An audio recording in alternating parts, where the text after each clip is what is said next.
Okay. Ready or not, here we Ready come. or not. Oh. All right. It says we're thinking about streaming. I have to refresh this again. I really hope I don't have another false start. Am I going? Am I going? Hey, there we are. Oh, here we go. We got people coming on. We are live. Excellent. We already got donations even. Wow. Wow. Look at that. Didn't even say one thing already. Hadn't even jumped on yet. Money's rolling in. That's right. That's what I like to see. Yeah. Welcome to Talking Heads, everyone. Episode 77, your once weekly live show for the latest in beer and tech news. Episode 77. 77. 77. It's a good number. I'm Jeff. I'm Steve. Welcome to the show.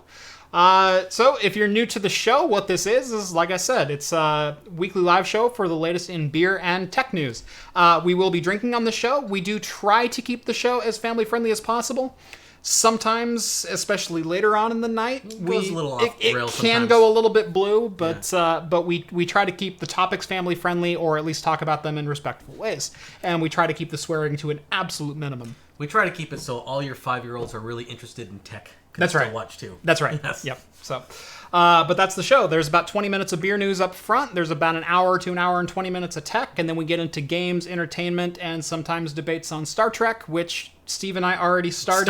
That's why we're a couple minutes late. I'm like, oh crap, it's 8 o'clock right now. Yeah, Shut up. we started talking DS9 and TNG, and I can't get into it right now. It's 8:01. Let's go. All right, let's get to the donations really quick. We got $1 from Phil. Thank you, Phil. And we got 2 99-cent donations from Justin. Thank you so much, guys, for getting the ball rolling on that. I think Justin maybe just accidentally double-clicked. Might have hit twice, but that's okay. We appreciate it anyway. Cheers to you guys. Still like it. That's right. If you do leave a super chat, we will do our absolute darndest to read it on the air, read whatever your comment was. We tried to get to all of them. Sometimes we get wrapped up and we miss them. So if we miss them, we sincerely apologize, but that is our goal, to read the comments or answer questions as they come up. If you have just a standard question, we usually try to do a Q&A if there's any time left at the end of the show. Yeah. So don't fill the chat with, I have a GTX 760 and I want to upgrade. What should I get? I'm not going to answer it right now. Yeah. But we do try to interact with the comments as much as possible. Anyway, Steve, let's get this show started right. Okay. Well, you want me to talk about the beers? Yeah, here? let's talk about the beer. This year we got Double Cross by one of my favorites, Crux. So good. This is a big beer. This is 11%. Yes. Dark Belgian. Yep. So I love Dark Belgians. Hopefully this is... I think I've had this one before. I'm pretty sure. I don't think I've had this one before, but I am a big fan of like the Knuckle Weiss and Dark Belgian beer and stuff like that. Looking forward to it. This one right here is from Chicha Brewing. They're a fairly new brewery in Salem. And this is the first time I've actually seen them bottle their stuff. And this is a Pale Especial, the Mango Pale Ale. Now their whole shtick is they're supposed to have like a craft beer / Mexican style beer at the same time. So this should be like a fruity craft Mexican style beer. I don't know. We'll see how it goes. And then this we have Evil Cousin, which is by Heretic Brewing. Heretic. Love Heretic. I like Heretic. They're kind of like the poor man's Stone. Yeah, I like when Stone has the gargoyle. They have this... The little demon zombie guy. vampire. I think he's Beelzebub. Beelzebub, yeah. He's the guy that sits on your shoulders like, yeah, you can have another one. Go ahead. That's another one. That's Beelzebub on there. Does kind of have a Dracula look going on to him. Yeah, it does kind of a little bit. Yeah. Oh, and I do have one more surprise entry. Ooh, you didn't tell me about a surprise. Yeah, no, I didn't. This is a surprise. We talked about something on the... Oh, did you? So I found the cheapest, crappiest... This is Hurricane Punch Natty, 8%. Oh, you bought... Oh, God. I know we talked about like the flavored natties. God. A couple weeks ago on the show. This one came with an extra ounce. Wow. So yeah, it was $2.50. Yeah. No, I know. So you know it's going to be delicious. Yeah. So just so everyone knows, a couple last week when I did the Raspberry Pi versus Steam Link video, and I drank a Bud Light on the show. I didn't actually drink a Bud Light. What I did is I went down to the corner market, bought a Bud Light for $2.50, opened it, poured it out in the sink, and then I filled it with whatever IPA I had in my fridge, which happened to be a Burnside Oh, yeah. Or Breakside. Or whatever. Breakside, yeah. Breakside IPA. And then I opened the beer on camera, so I had the sound effect going already of the can opening. So then when I reopened the beer, I could lay that sound effect over the top and just mimic my hand to the sound effect.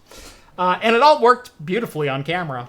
But yeah, if you think I was drinking a Bud Light, you do not know me very well. Yeah. So not looking forward to this. John says to drink that first. He said he wants us to I'm not drinking this first. In fact, Well, we don't have to drink all of it. Yeah. We can just sample it, Whew. and then we can move on to something else. You know, if we drink it warm, it's going to be worse. Let's open it first. Yes. Okay. Let's open it first. We'll do it first.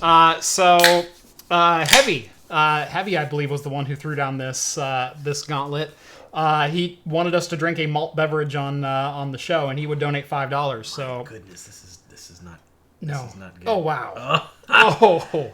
This is like the brightest red. Yeah. I think I'm just gonna do half. Yeah. This is like beyond Kool-Aid red. Yeah. This is Hawaiian Punch. This is Hawaiian. This is Punch. Hawaiian Punch. I don't know if you guys can see that, but this is like. Oh, good lord! It smells horrible. Oh my god. Steve, I You're hate you. turning your taste buds with sewage. Yeah, I know. Is that about even? Yeah, it's about even. It's about okay. even. This, I think. Not doing it anymore. It's doing it 8%. Holy crap! God, you're trying to get me hungover.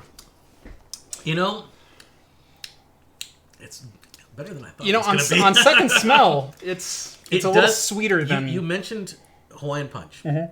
It's kind of what it tastes like, actually. It tastes like Hawaiian Punch, so it's not bad. Yeah. It's not horrible. Not a good finish to it. No, You definitely want to keep it in your mouth. The aftertaste, yeah. The drinking this ice cold, Yeah. it will just taste like an alcoholic fruit punch. It's like an 8% wine cooler is what it is. I still hate you. Speaking of terrible liquors, Oh yeah, let's get into our first story. Let's go to the first one. Before we my mouse. No, hold on.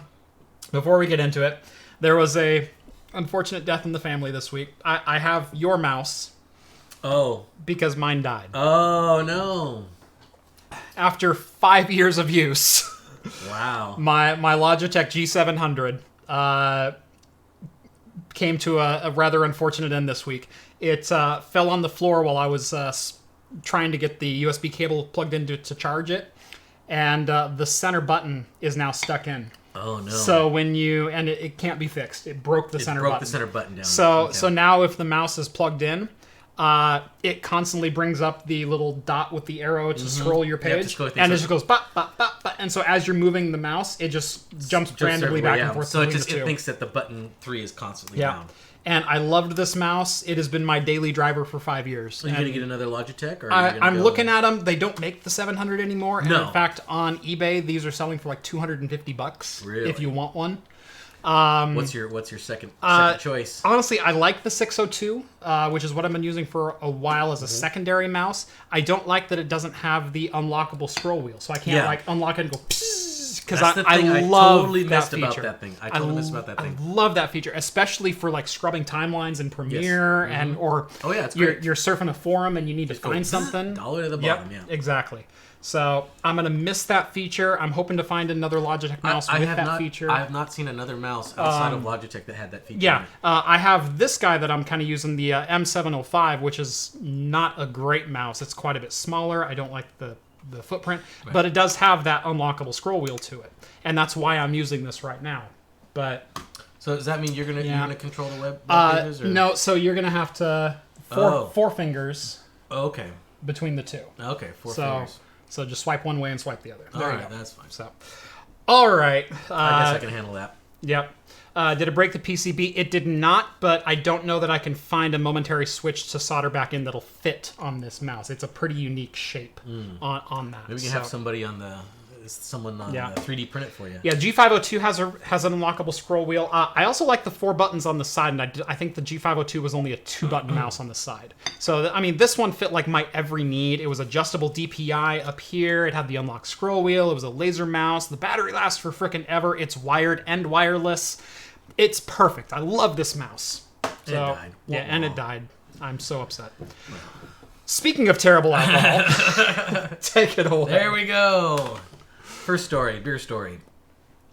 Pabst announces both higher strength and non-alcoholic versions of PBR. Mm-hmm. So speaking of like gross things that are high in alcohol. Yeah, like Hawaiian Punch with what smells like Everclear added Yes, to it. I know. We have Pabst Blue Ribbon Extra, which is going to be a 6.5%. Not in the double range. It's not the Imperial range, the double range, but it's up there. It's much bigger than what I think was it 4.7 was the original one. Yeah, 4.5, 4.7, somewhere around there. 4.7. So this is going to be their big boy. I don't know if it's going to be more expensive. They didn't really say, but they're also making a non-alcoholic version. So. Corey, $5, worth it. There you go, Corey. DJ, $2, looking forward to beer news. And we also got 2 more Corey at $1 as well. So Corey's thrown $7 down for, he's more than paid for this beer. Yeah. That's beer. That's this costs more than what he donated. Or costs less than what he donated. So it tastes like it too. I feel slightly better now. Yeah. Oh, man. The initial taste was okay. Mm-hmm. But the more I drink of it, the worse I feel. Yeah. I feel... And especially the aftertaste. Yeah. It starts to build in your mouth. Yeah. And it coats it. Yeah. Oh, yeah. Yeah, I think we're going to go pale next. Yes, let's do that. To kind of cleanse. Or maybe IPA. Maybe something. That's going to have a little big hot flavor. We could probably... Yeah. Yeah. That'll clear you out. But yeah. Anyway. I don't know anybody who's clamoring for a non-alcoholic version of PBR. Nobody wants that. I've been looking quite a bit lately at liquor alternatives, not so like non-alcoholic liquors. Synthahol. Synthahol kind of stuff. Synthahol. Where you get some of the flavor, but not necessarily the alcohol of it, or maybe a lighter version of something. Mm-hmm. And it's really hard to find because the taste characteristics of alcohol are very unique. Yeah. I think it was Whiskey Tribe did a review of a non-alcoholic whiskey this last week. They did a Scottish whiskey. Okay. Where they actually took a non-spirit and they aged it in oak. Yeah. And whatnot, and they pumped it out. I think their definition of it was it tasted like super watered down cream soda and some cayenne pepper on the back end to give you like an artificial alcohol burn. Yeah. That's not what an alcohol burn is. So the closest I've gotten to an alcohol burn is I've made myself my own ginger drink. Yeah, ginger can do it. Yeah. That has a good burn that's very close to alcohol, but you have the overpowering flavor of ginger to go along with it. Yes, so exactly. You can't kind of separate those two. Yeah, when I want like a mocktail, I'll usually do like cranberry juice and ginger beer. Mm-hmm. So you get a nice spicy drink, but it's got some sugar to it, and it's nice and palatable. It's not overpowering on the ginger. It does taste like you're drinking a pretty heavy beer or some spirit or vodka or something with it. But it's still not the same as a vodka cranberry or or whatever else cocktail you might want to make. Yeah. So not only is PBR making a non-alcoholic version of PBR, which I can't imagine this being any more pleasant without alcohol. You're right. Yeah, I know. They're also getting into spirits. Mm-hmm. I think that's actually a next tab. Is it next one? Yeah, very next. Okay, yep. there it is. All right. I put them back to back because 2 PBR news. So yeah, they're actually getting into spirits. Goodness. Wait, I think we talked about this last week. Did we? I think we did. I think Rhett and I talked about this. What did you do? I don't know. It's Firefox. Oh, open Firefox. Sorry. Yeah. There it goes. Jeez. Yeah, I think we talked about this last week, where PBR is stretching the definition of liquor. So I think John just added the story, not knowing we already did. Because I don't know. There was I don't know if you guys talked about it at all last time, but there was a tidbit in there about. Or no, it was John and I, not really. Okay. Oh yeah, but they couldn't call it whiskey because it wasn't aged. Actually, I looked up the definition of whiskey, and the definition of whiskey. Only specifies that it has to be aged in oak. It doesn't specify an age limit that it has to follow. And that's what it was. So long as they're calling it American whiskey. Now, bourbon has to be aged for at least 4 years. Or straight bourbon has to be aged for at least 4 years. And then there's other classifications for rye that has to be aged a certain amount of time. But if you call it American whiskey, it just has to be aged. In oak. Right, exactly. And so they decided to age it for 5 seconds. Yep. So they're basically running it through oak staves. Yeah, they're going to just pour it into the barrel, pour it right back out. Yep, exactly. So, yeah. And they wanted a clear whiskey. And I don't know if you ever had a clear whiskey before. A new whiskey or a new mash. New whiskey. Yeah. I don't like it that much, to be honest. It can be interesting. Rogue had one that they did for a while. I don't know if they still make it or not. Mm-hmm. But it wasn't great. I didn't like it that much. Now Rogue does a whiskey that they aged for a while, and that one's pretty good. Yeah. But their new whiskey is just I really do like Rogue's whiskeys. To me, they always taste a little bit too harsh. Yes. I wish they would age them a little bit longer. Well, I think they wanted to get them out. They wanted to get them out there. They probably Absolutely. in the next maybe 10 years they will probably have they'll probably have longer aged right. ones. Yes. Because Rogue didn't go the easy route of doing the what is that? The MGB whiskeys, right? Of importing whiskey from Ohio or Indiana or wherever else, and then blending their flavor profile together to get what they wanted to make, and then sending it out. No. They started with vodka and gin, and rum, the quick spirits that you can get out while they were making their whiskey. Their whiskey is all pretty young because they've only started producing it in the last 7 years. When they first did it, they also did a young whiskey too. Yeah. Along with it, they didn't have an aged whiskey, but I think after about 3 years, they put an aged whiskey because they let it go out. Their spruce gin was actually pretty good. Really good. I do like their spruce gin. I thought that was quite excellent. But yeah, all their whiskeys, I've tasted them and I like where they're going, but I want them to be a little bit smoother. I want some of that harshness to go away.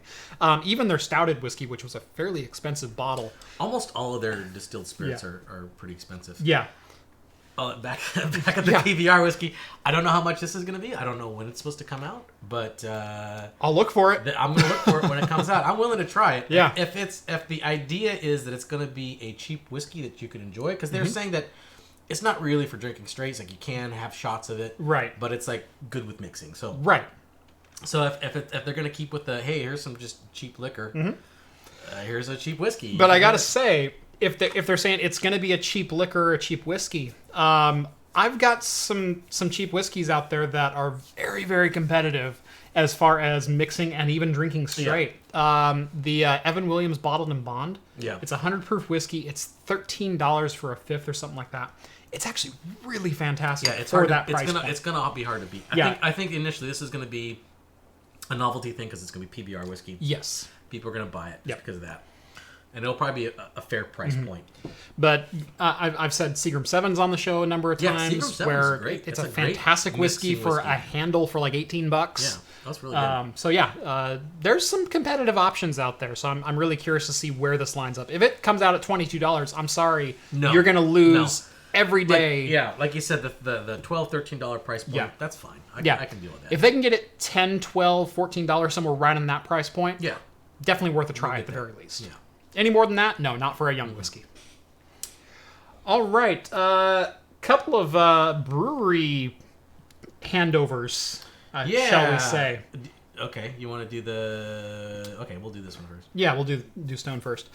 So we talked about on one of the shows a year and a half ago, that Stone was doing a collaboration with Brewdog over in, London?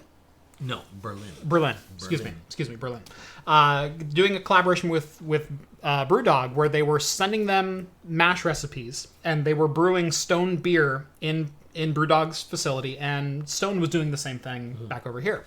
But Stone owned the facility that was in Berlin. Well, they are actually selling that facility off to Brewdog now. Yeah. We're not sure at this point what that means for the collaboration, if the collaboration is over, or if they're going to continue the recipe sharing and the essentially the gypsy brewing that they were doing with each other's factories. But should be pretty interesting to see if there's any changes out of this. Why did Stone sell? Is Stone beer not selling in the EU? That's what I was kind of curious about, because Stone being very experimental, especially with their big hoppy IPAs and stuff like that. And you go to Germany, where they have a lot of lagers, a lot of Bavarians. They got their purity laws where they're like, you got hops, water, malts, and then that's it. Right. Now, technically, their IPAs are those things. Now you don't have to follow the German purity laws. No, you don't have brew, to. but that's what they buy. Yeah. So that's what the market is over there. Yeah. So I'm wondering if it's just the market is too different They can't. Yeah, I had to choke mine down too. It's like the quicker I get done with this thing, the better. Oh, that was a mistake. Oh, that stuff is. Oh. I'm gonna move this out of the way. Is it possible for Hawaiian Punch to be too syrupy? Yeah, that's what it is. It's super syrupy Hawaiian Punch with an 8% kick. Yeah. That's what it is. And the kick is not pleasant. No, it's not pleasant. Oh. All right, let's go. Do we want to get new glasses? Because there's some residual at the bottom here. I got some pink residual there. Yeah. I don't want. Let me see what I got. Oh, I've got some 12-ounce glasses. Okay, there we go. I'll just put that right over there. Oh, there we go. Okay, let's do this. Oh yeah. That already smells way better. Oh, that's already helping the taste go away. That's a good hop flavor. Just that olfactory. Yeah. Bit. Just that little bump of the hops. Yeah. Made. So again, this is the Heretic. What was this? Heretic Evil Cousin. 8% double IPA, Northwest style IPA. So it's nice and clear. Yeah. Look at that. That's nice and clear. It's not a hazy one. In fact, it looks almost as clear as like a lager. Yeah. That's super clear. Oh, much better. It's got that skunky Northwest IPA smell. That's some spicy punch. Now drink some beer, Corey. That's right. Thank you, Corey, Thanks, for giving Corey. me permission to drink an IPA. I feel better already. Yeah. This is not going to be, I'll give you $5 to drink this nasty thing show. This isn't my favorite IPA, but right now it's my favorite IPA. I think I could fully agree with that. Yeah, wow, that is some bitter hops. In wow. I can smell it. Yeah, that's got some spicy, hoppy, dank, resiny. Ooh. This is one of those coating. Yeah. Lots of oils, which is surprising for how clear it is. Yeah, I know. I was thinking it'd be a little bit darker. I was thinking it'd be a little bit more crisp. This is a heavy, thick bodied IPA. Well, it is a double. And this is, I think... But even for... It is 8%. It's 8.0. Yeah, 8.0. Even for a double IPA, it's a heavier bodied IPA. That was 8%. Yeah. That was like syrup. Yeah. This is 8%. This is 8% as well. And this is not like syrup. No. This is actually pretty good. Oh. What's the flavors on the IPA? I'm still trying to get the taste of that natty ice out of my mouth. I'm just gonna gargle some of this if it's okay. Yeah. Oh yeah. That's just. Oh wow, that opened it up. Yeah, that kept it. That's wow. Whew. Whew. Yeah. Oh wow, this show is going off the rails. It is. What are the flavors? Actually, not a lot of citrus up front. No, which is kind of surprising. These are not. I don't think they use citra hops in here. There's some very, very dank, bitter hops. Yeah. I wouldn't say skunky, but definitely like it's dank.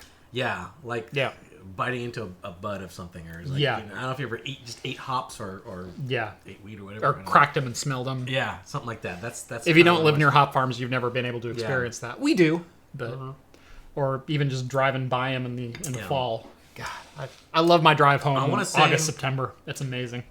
Up front, it almost has a slight melon-like flavor. Yeah, but then it immediately cantaloupe. Yeah. And then it almost immediately goes into like resiny, grassy. Yeah. That type of flavors almost immediately. This show had rails. Shut up. This show sometimes has rails. Sometimes we try to keep on track. That's typically the goal of the show, is to have some kind of form, some semblance of order. Yep. That probably the biggest beer news for the week. Yeah. Was the announcement that kind of came out of nowhere. Yeah. That Ninkasi, down in Eugene, Oregon, has sold a majority stake, but not to a major beer conglomerate. Nope. It has sold itself to, what was it called? Legacy Brewing? Yeah. Legacy Brewing. Legacy Brewing.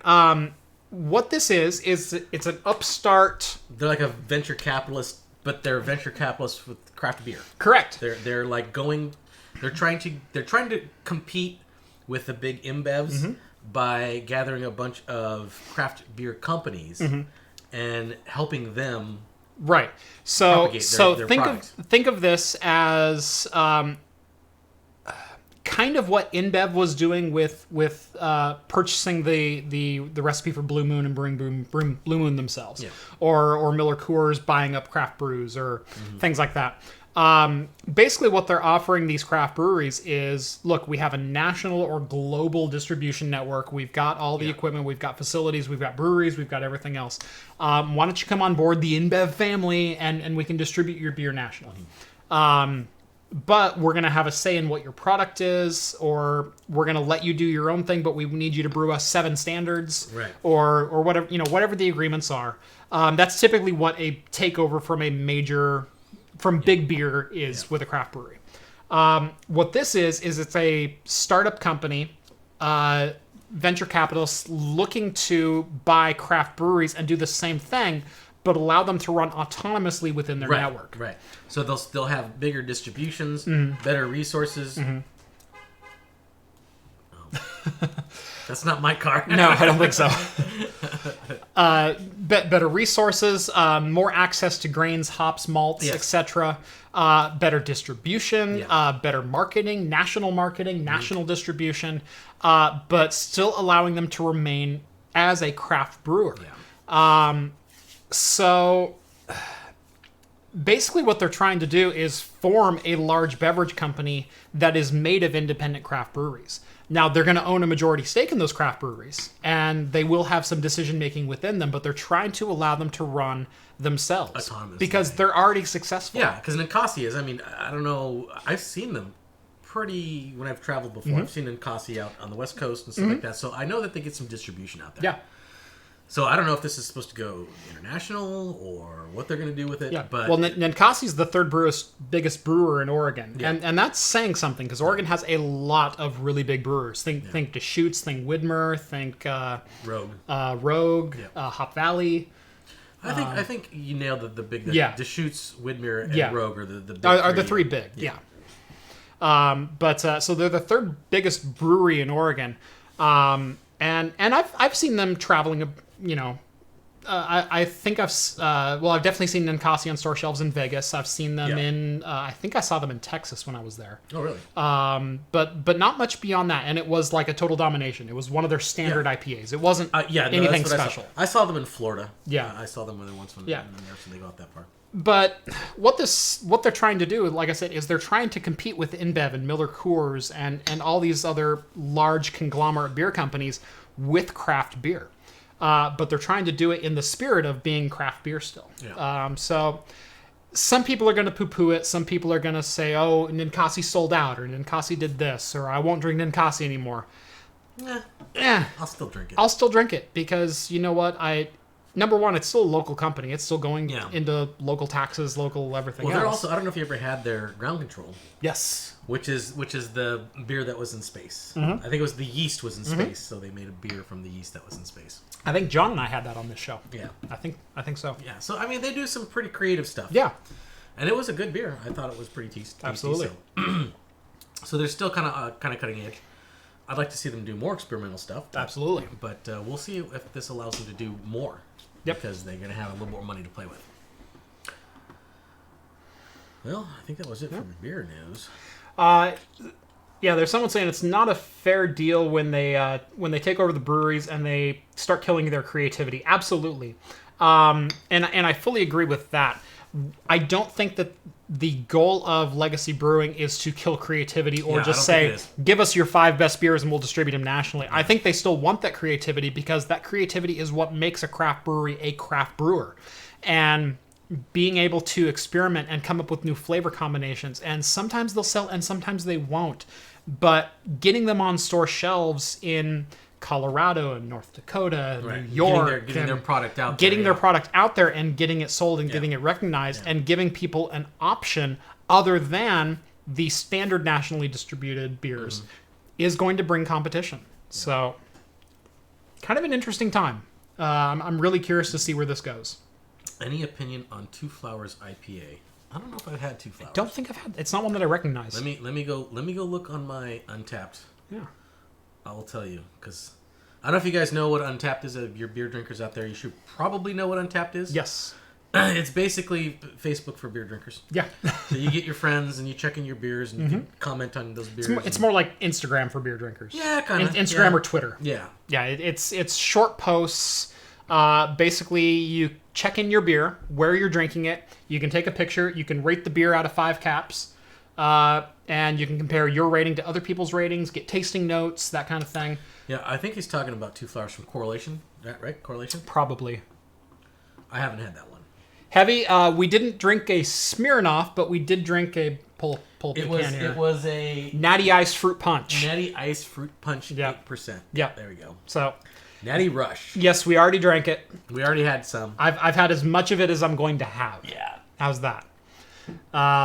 That can is not empty, but it's more empty than I would like it to be.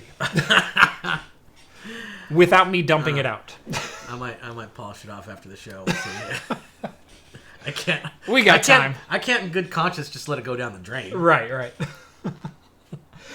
All right, so that's going to wrap up our beer news for the week. We went a little bit long there, but yeah, we had to polish off a Natty Ice first. Oh, God. So, Heavy, you owe me $5. I'm going to say that. Yeah. Now, Corey already paid. He already paid up. Paid a fair share, but yeah, Heavy, you owe me $5 for that because that was vile. Yeah. At the end of it. It tricked me. It lured me into like this Well, yeah, false sense of security. At first, it didn't taste bad. It just tasted like fruit punch, but it was very sweet and clawing, and the aftertaste of the smell out of the can was like straight Everclear. It was bad. Yeah, it was not good. There you go. It's $2. $2. I'll take it. My free super chat. Yeah. So yeah, the smell out of the can was like Everclear. It was like nail polish remover. Yeah, it was not good. When I poured it into the glass, I got a little bit more fruit punch, a little bit more sugar. It actually evolved a little bit. And I went, okay, maybe this isn't so bad. The first drink kind of lulled me into a false sense of security. Same thing with me too. I thought it was okay. And then I started trying to take bigger drinks of it, and it's like this acetone flavor in the back of your mouth that just grows and coats and doesn't let you get past it. I still kind of taste it, and this is a heavy, thick coating IPA. Yeah. So this is a good kind of coat. Yeah. I don't mind this kind of coating. Yeah.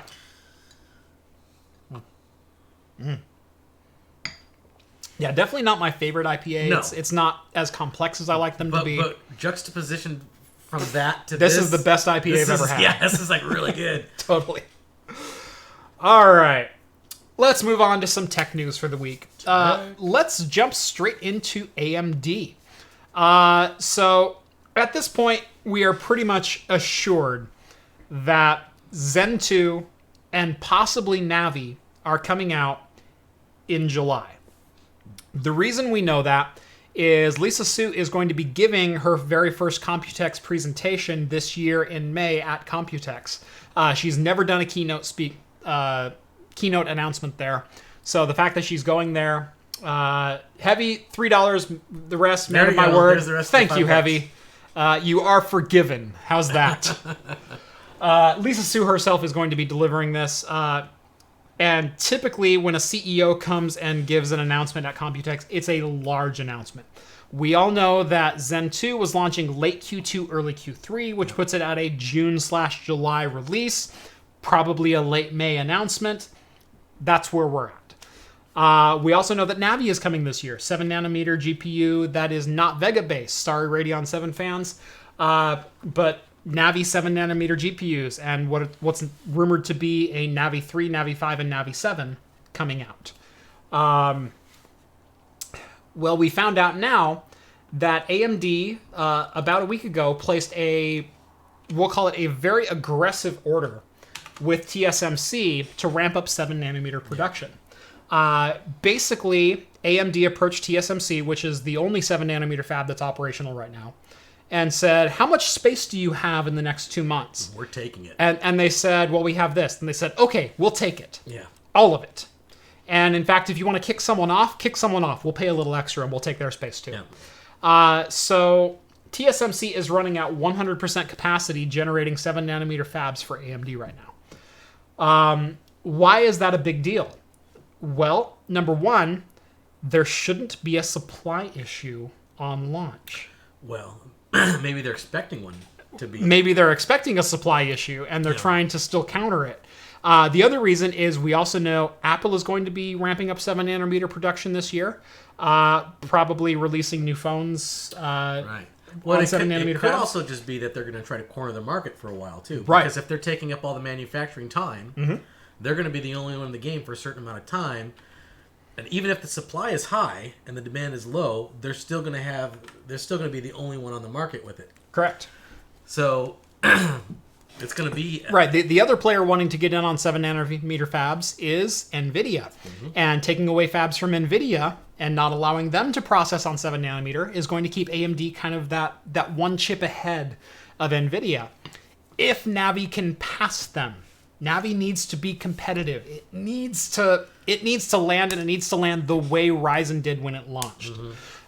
If it lands and it falls flat, and it's 80% the cost for 90% the performance of NVIDIA, but still can't get over that hump, and I'm talking like 2080. You need to beat the 2080. Yeah. Full out, and you need to beat them for both performance and price. Point, yeah. You need to get both. Because that price point, it's ridiculous what NVIDIA's charging for those cards. Yes. It is absolutely ridiculous. Yep. You get what they consider to be their mid-range is like what, double what their previous generation mid-range was? Yeah. Yeah, so, their mid-range is $450 right now, $500 for an RTX 20. Yeah. Yeah, for an RTX 2070, it's $499 base price. Base price, yeah. So yeah, they need to be competitive with the 2080, the 2070, the 2060, and I would say all the way down the stack into the 1660, to really make a splash and to force NVIDIA to counter-strike. That's what you want in this market right now.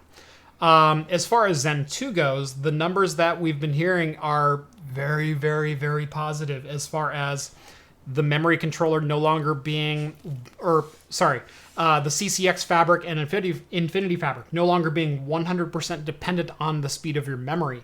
So maybe we get away with 2666 or 2933 memory instead of going, well, man, I would run so much faster on multiple cores at 3600, but the fastest I can clock is 3066, which has been a problem with the Zen architecture up till this point. Or, hey, I'd love to run this at 4.8 to be competitive with an 8700K or a 9900K, but man, it craps out at 4.2 or 4.1 or 3.9 in some cases. So Zen needs to land, and Zen needs to at least build on what Ryzen has built to this point. We know Intel doesn't have much left that they can actually pump out to stay in front of AMD. So AMD needs to at least match them. I would say they need to beat them too. Even if they don't beat them at price, they need to match price and maybe 10% faster. Yeah. Or 7% faster. Yeah. Or some order of magnitude faster than Intel to keep the market interesting. To force Intel to get into a price battle with AMD. That's what we really want to see.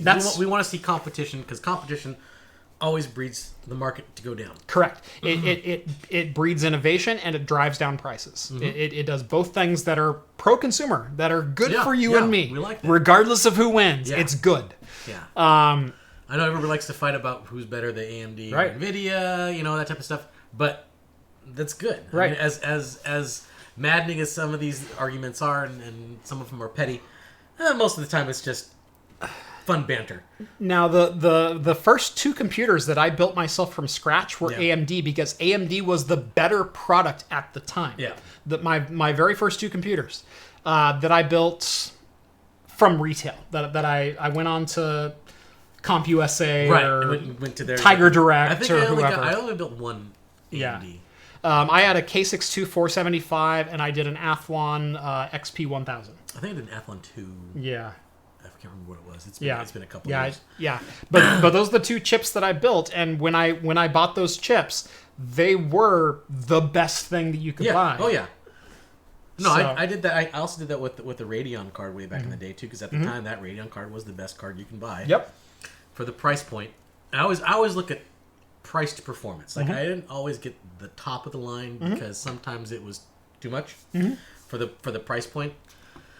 But then of course you can go like one notch lower. You can pay a little bit cheaper. Yep. still get a really great performing rig, Right. And then not have to pay through the nose. Exactly. Yeah. I always buy kind of who's doing well and who is the most stable at the time, but it's always price to performance with me. Yeah. All of my rigs have been built price to performance. It's kind of why I went with a Threadripper 1900X. Was I liked the Threadripper architecture. I liked that it was going to be an expandable architecture for multiple years, so I can buy a chip now, buy a board now, and then replace that chip maybe 2 times in the lifespan of that system, right, and jump to 16 cores or 24 cores, or that was on the timeline when Threadripper was announced. And so buying into an architecture that, hey, I can use for 2 or 3 generations. Yeah, you can keep it going. Exactly. Versus what Intel has been doing since they haven't had any competition of, you know what, every 2 chips, we're going to switch up the architecture and the pin sets so they're not electrically compatible. Yes, you can't. Yeah. So you can't just drop a chip into a Z390 board anymore. Even though Der Bauer found out otherwise. So yeah, that's usually what I buy, is the best bang for the buck. Give me 80% of the performance for 50% of the price, and that's where I've tried to buy, because honestly, I've never had all the money in the world to throw out a system, and the one time I did, I bought the best thing on the market, which was the i7 920. Which was X58, and I maxed that thing out. Oh yeah. So that's the one system that I've been able to just build balls to the wall. I am the best thing on the... I spent $3,200 cash on that rig when I built it. Wow. So that's... Yeah. Yeah. You still use it? No, that was over 10 years ago. That's what I was gonna say. That's like one of the first. That was 2008 or 2009. First Gen i7s. I think. Yeah. Yep. I bought the chip in November of 2008. Yeah. So literally like one of the first production runs. I don't know. You could have it downstairs and just running something for the kids or something like that. No, I sold that one in 2012. Oh, okay. I think. So I ran it for about 4 years. Okay. But it was a good box. So anyway, my first build was a Cyrix 586. I have a Cyrix 486 chip here. Wow. I do have a Cyrix 486 chip up on my shelf. That's crazy. Yeah. So yeah, basically, we're hoping that stock is not an issue at the Zen 2 launch. We're hoping that because AMD has literally maxed their order out on 7nm production with TSMC, number one, prices should be pretty competitive at launch. They're not going to be in short supply. They're not going to be jacking them up at retail. They should be readily available unless there's a buying frenzy, which there may be a buying frenzy still. Maybe they might just saturate the market, and then the price point will be so competitive that just everyone's like, I can't not pass this up. Right. It's like, okay, I'm going to spend a couple $100 for a prep, but I can't pass this up. Right. It's just cheap. Exactly. So, I mean, maybe if I don't get a review copy, I'm probably going to go out and buy a couple of chips just for the fun of it. Yeah. Yeah. I mean, I just built the little ITX rig behind you here. That's got a B450 board. It's ready for Ryzen 3000 series chips. Man, I'd love to see that thing with 16 cores and 32 threads. Are you guys sipping Coors Light? Yeah, this looks like Coors Light. It really does. It does look like Coors Light, but it's not. It is this stuff. Heretic Evil Cousin. Yeah. Double IPA, 8%. And good. Yeah, it's comparatively. Yeah. It's not the best double IPA I've ever had. No, there's much better, but this is not bad. Mm-hmm. Yeah, definitely very clear though. I mean, you can see straight through that. It does look like a light beer. Yeah. When I did my Bud Light gag, I really considered pouring in like a really thick stout. This would have been perfect. It would have been perfect. Because I could tell right away when you were pouring that. Yeah. Okay, that's too dark. Yeah, the people who were complaining about it, I don't think have ever poured Bud Light into a can. No. Bud Light is like water. Yeah. It's like, it looks like dog piss. Yeah. It looks like it really... It does almost look like this. Yeah. But no, I thought about pouring in like a really thick stout, but I didn't want to waste a stout by pouring it into a Bud Light can. It just seems sacrilege to me. Yeah. So, anyway, moving right along here. Next. This one was kind of interesting because, I'm not going to put any product past nVidia to actually produce anymore. Yeah. Because I've reviewed some weird nVidia products in the last year. The GTX 1053 gig, and I was trying to get a hold of a 1065 gig, which is a Chinese market product. They've got the 1030 GDDR5 and the 1030 DDR4. Yeah. They've got a lot of weird products out there. Then the Titan X, Titan XP, Titan X little p. Yeah, so much confusion in their market stack. It's muddling. It's muddling the market. It's what it is. So there was a benchmark a couple days ago that popped up on User Benchmark. So userbenchmark.com, which tries to catalog performance of cards in a standard set of benchmarks. So what is the absolute number one card in the world versus what is the absolute worst card, and where does your card fall in line with our standard set of benchmarks? Not a be-all, end-all benchmark, but usually pretty reasonable. There was a card that showed up this week that is an NVIDIA chip on a Turing processor, unknown Turing architecture, with 7.5 gigabytes of GDDR6. 7.5. 7.5. That's a weird number. Yeah, it's a really weird number. Technically, the RTX, the GTX 970 was 3.5, but they advertised it as 4. No, it had 4 gigabytes. It had physical. 4 gigabytes, it only had bandwidth to support 3.5. Yeah. Right. So yeah, you could use the last 500 megs, but you had to do it at 1/8 of your speed. Slower speed. Yeah. Right. So you took a big performance hit if you started maxing. Right. Exactly. So I don't think that's this. This physically only has 7.5 gigabytes of memory. That's weird. Now, the clock speed is kind of interesting because the base clock of an RTX 2070, and by the way, the CUDA core count was not seen, but the performance landed it directly between an RTX 2070 and an RTX 2080. Like, if these are the 2 points, we're right smack dab in the middle. But the amount of memory is smaller. But the amount of memory is smaller because remember, both the RTX 2070 and 2080 have 8 gigabytes of GDDR6. The clock speed is significantly higher as far as a base clock goes from the 2070 to this unknown chip, from 1410 to 1590. The memory bandwidth was also recorded at only 3150 megahertz instead of what should be a 4000 megahertz memory bandwidth. So less memory, less bandwidth, but higher performance than a 2070, different base clock than a 2080, and smack dab in the middle of the performance margin. I just think NVIDIA hired Dr. Frankenstein, and he's just out there like taking dead cards and just like slapping them together. Yes. It's alive! Let's benchmark it! Yes! That's what's going on. What are we going to do with all these unused CUDA cores, Master? Bring them to me, Agor. The same thing we do every night, Pinky. Try to take over the world. Yeah. There might be some truth to that. Yeah, there could be just guys in there like, let's go put them all together, figure it out. And we don't know if this is an RTX card. We don't know if there's Well, they do the CUDA cores, so they do have. Well, they don't know the CUDA core count, but they know where the performance lined up. But we don't know if there was ray tracing or tensor cores involved. Yeah. So maybe this is a GTX 1690. For God's sakes, I don't know. Who knows? But anyway, this card has been seen on a benchmark site. It appears to be a legit benchmark. Signed drivers of an unknown core, unknown CUDA count, unknown if it's RTX or not, but performance somewhere between a 2070 and a 2080. It's the Bigfoot of video cards. Yeah. People don't know what it is. They believe it's out there. It might be. There was a picture of it. It was blurry. You couldn't really tell what it was. It might be a GTX 1680 getting ready for Navi to come out as a counterpunch, and maybe it's $399, $449, somewhere right in there. So still below RTX, still below the whatever you want to call RTX cards. But they got to call it an 80, so it's above the 1660 Ti. Yeah.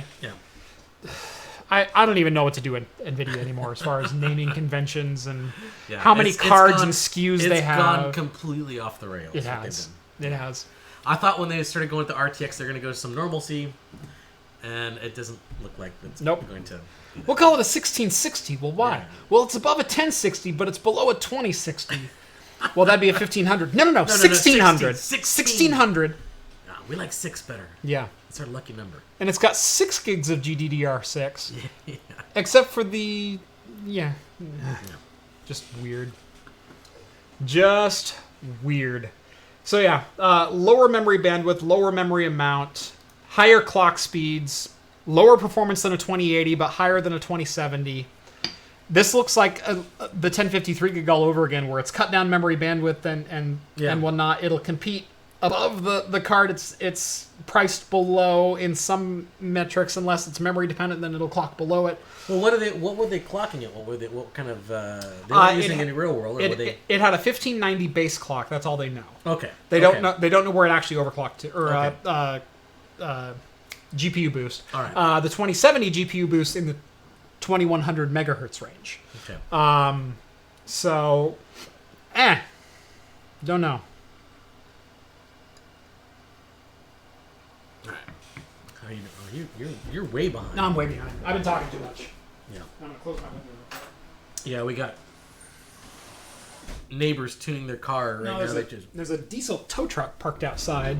Oh, repo. Yeah, repo. One of your neighbors haven't paid up. Wouldn't put it past them. Love my neighbors. Love my neighbors. All of them. Most of them. Even the ones that have cars on cement blocks. Yeah, the HOA says you're not supposed to... You can do, like, oil changes, but you can only do, like, basic car maintenance. There was one house on my block for about 3 years that always had, like, a new gutted Chevelle in the driveway. It's their project car. Where they had, like, 3 cars with, like, everything removed. Or it was just, like, just fenders and an axle. Yeah. So, the axle if you were lucky. Yeah. But yeah, so they finally put a stop to that, and they actually turned that house around quite a bit. But I'm getting too personal right now. So yeah, this will be interesting to see what turns out of this rumor, if anything turns out of this rumor. But we do know that a benchmark has landed. So yeah, so we got a benchmark. Don't know what it is. Yep. It's a mystery. Yep. This one, I have not read this one. I don't know anything about this. Okay. So we've had a lot of promise in the last couple of years from nVidia and AMD both that have all ended up broken. Or rather, we've had speculation on technology that's supposed to be coming out for both that has just not panned out. So with NVIDIA, it was them switching up from SLI to NVLink on consumer graphics cards. And you go, well, NVLink, that's literally a bridge to bridge 2 graphics cards together, and they can share and view each other's resources and function as one graphics card. That only turned out to be true for enterprise level cards, so your Quadros and your Teslas and things like that. It didn't work for the commercial peons. The retail cards, your RTX cards are still SLI just over the NVLink bridge. They changed the interface and changed the electrical connection between them, but it was still SLI technology. But they weren't actually sharing resources. It was still SLI. Yeah. Right. Now, Crossfire from AMD was supposed to be making some leaps and strides, and maybe will with Navi. Maybe that's going to be like the killer hook for Navi cards, because they were supposed to use a GPU scaling technology that was lossless and allowed sharing. So if you have 2 8-gig cards, all of a sudden you have a single 16-gig card. Yeah. But that panned out with the Radeon 7 to, well, it doesn't even support Crossfire. It's a single card. Single card. Period. That's it. You got it. So that was disappointing. And there's an enthusiast market that really, really loves shoving 2 graphics cards into a single box. I'm a member of that. I've had a number of dual I've never card done the systems. SLI just because Never. I never have. Just because I know that it's just you get a small performance boost, you do, but to just outright buy 2 video cards at the time. It's like, okay, I can buy one, and maybe I'll buy the one later. Yeah, see. But it never worked out that way. It just never did. When I built my X58 rig, the reason it was like a $3,200 cash rig, and that was just for the tower. That wasn't the monitors or anything else. So I had the X58 rig. I had the i7 920. I also had 2 9800 GTX Plus 1 gigabyte cards. And that's back when SLI was like at its peak. And so you actually did get almost 1-to-1 scaling or 100% scaling on your graphics cards. Usually about 85% if your game was compatible. So those cards were $470 a Ugh, yeah, see, that's... And that's back when we were like going $200 for a graphics card. Are you kidding me? Ridiculous, Yeah, I bought two of the ones that were double. I bought two Titans at that time. Yeah. Is what I bought. So, yeah, me as an enthusiast, and I've ran Crossfire for a while. I did dual RX 480s for a while. I've also done, I did one other SLI rig. I don't remember which it was. I tested the 760s on this channel, but I had something in between there, and I don't remember what it was. But anyway, I would love to see dual graphics cards return. Well, and I would definitely be behind that if we got that one-to-one performance boost and you get an extra card, you should get double the performance, right? So, fingers still crossed when it comes to Navi. There we go. Let's go see. Intel, of all people, we know that they're making graphics cards. We know that they're trying to get into the consumer graphics market, at least the AI market. They've always been pushing that, and they've always kept saying that the next big thing is going to be coming from Intel. Well, never really pans out. Well, they opened a campus, I believe it was in Quebec, that they're supposed to be producing graphics cards at, and they kind of glossed over a new technology, which is a processor interconnect technology. They call it CXL. Now, what this is they're calling it a Coherent Multi-Gpu. And they just barely touched on this. The technology sounds exactly like the promise of NVLink. It sounds basically like 100% scaling and resource sharing of multiple GPUs not using the PCI Express interface. Because the reason you can't share all of your bandwidth is there's not enough bandwidth there for the memory to share fast enough. Because if you think of the throughput of your graphics card to your processor, you're over a PCIe 3.0 interface. So you're maxing out at 40 gigabytes per second, I think. Well, your memory can actually read at multiple hundreds of gigabytes per second between the GPU core and the memory. If you want to scale that card with another card, you need an interface between the two cards that's at least that fast. Yeah, you need a faster.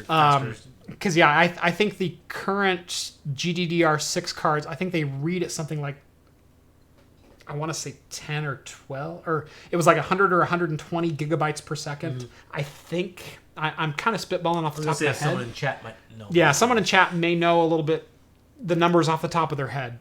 But anyway, so Intel has apparently found a way to share graphics resources across cards, not using the PCIe bridge, but share them 100% natively and scale your graphics card across not one, but multiple cards.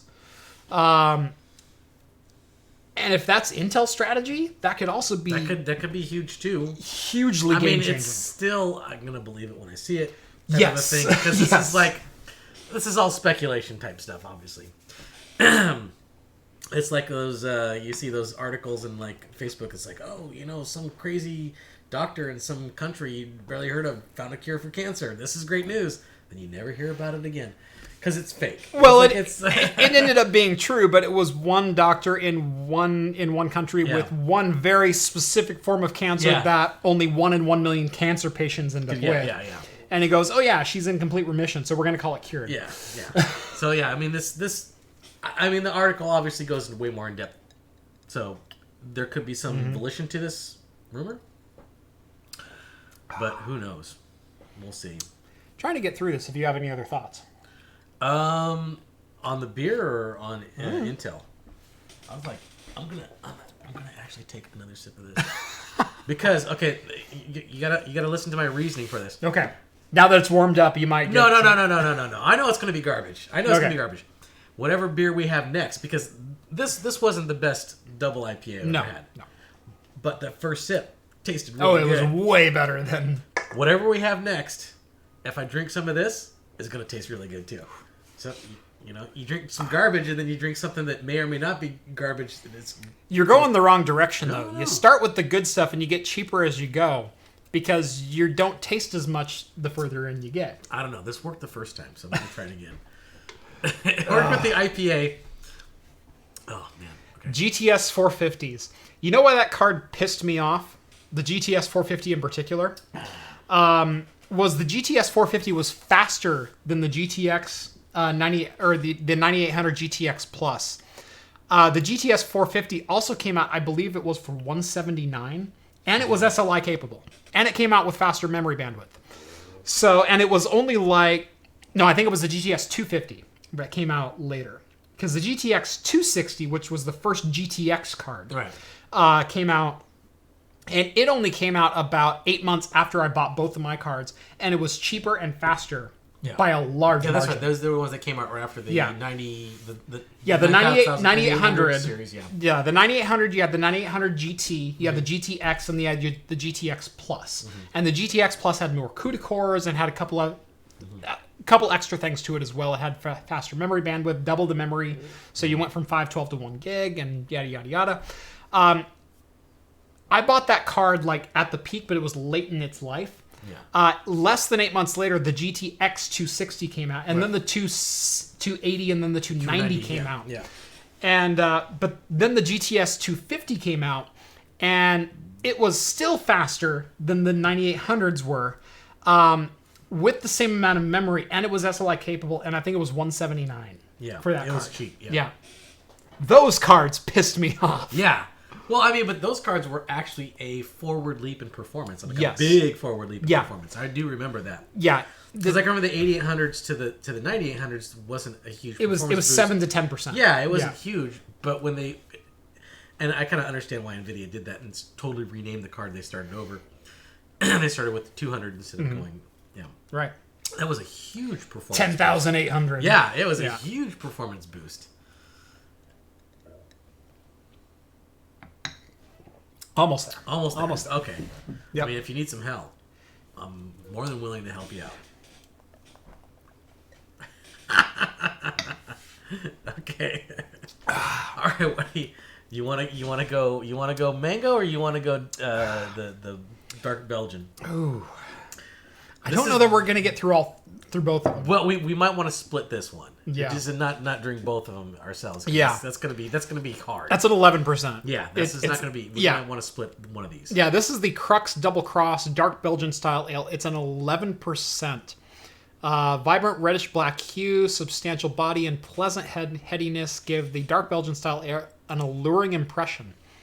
And like I said, I think Steve's had this before. I don't think I've had this one before. But I've never been disappointed with a Crux. Yeah, Crux. Whenever I go to Bend, because Bend is, I mean, we live in Oregon, but Bend is a bit of a drive. Yeah. It's a couple hours. But whenever I go there, I always hit up Crux because I'm never disappointed. Never disappointed. Jeff is struggling today. No, Jeff's just a little bit tired today. And he's doing a lot of talking. So. Yeah, and there's a lot of tech stuff in here, and I bring these guys along because they're great with the beer talk, and they can kind of fill in my deficiencies for beer. I can't rattle off the numbers like you rattle off the numbers. Yeah, I cannot do that. These guys are here for color commentary for the actual play-by-play. It's even worse when I didn't even get to read the articles before I came here today. I was running so far behind. Yeah. I got here and I gotta start reading these things, and I got maybe through 3 of them before we had to start. Yeah, because we started talking about Star Trek. It's all your fault. So luckily we got through the bulk of the tech stuff. Now we can get into a heavy beer. Yes. Okay. Let's do the double cross. Let's do the double. Let's do the double. We can just split it. Yeah. We can split one. We don't have to try to drink both of these. Do you think the IPA is going to ruin it, or? Nah, probably not. It's such a thick, heavy beer. Yep. I think we're going to be fine. I think we're going to be all right. Oh, somebody voted for mango. Too late. We already opened up this one. Yep. Boy, I can smell it from here. Oh, yeah. That candied Belgian sugary smell. Yeah. You can just, when you crack open a Belgian beer like that, you can just smell that stuff. It's the little so good. Banana and the malt. Yes. I love that. Where are we at? That honestly is it's one of my favorite beers to make too. When I make beer. I like wow. Like the Hefeweizens and the Belgians and stuff like that. Dude. Oh, it's just it smells like it's if you ever smelled like candied beer. Yeah. This is what it smells like. It's like a sweet malty flavor. Wow. like sugar-coated plantains. That is very good. Mm. That's good. That's like the maltiness is almost a caramely flavor. Yeah. Oh, that's good. And a very sweet malty up front.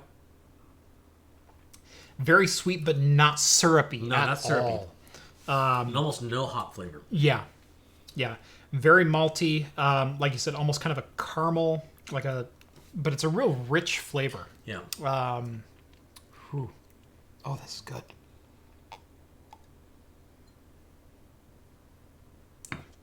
Yeah, yummy. The Belgian range of beers. I mean, you can get a Belgian blonde. Yes. Which tastes nothing like this. No.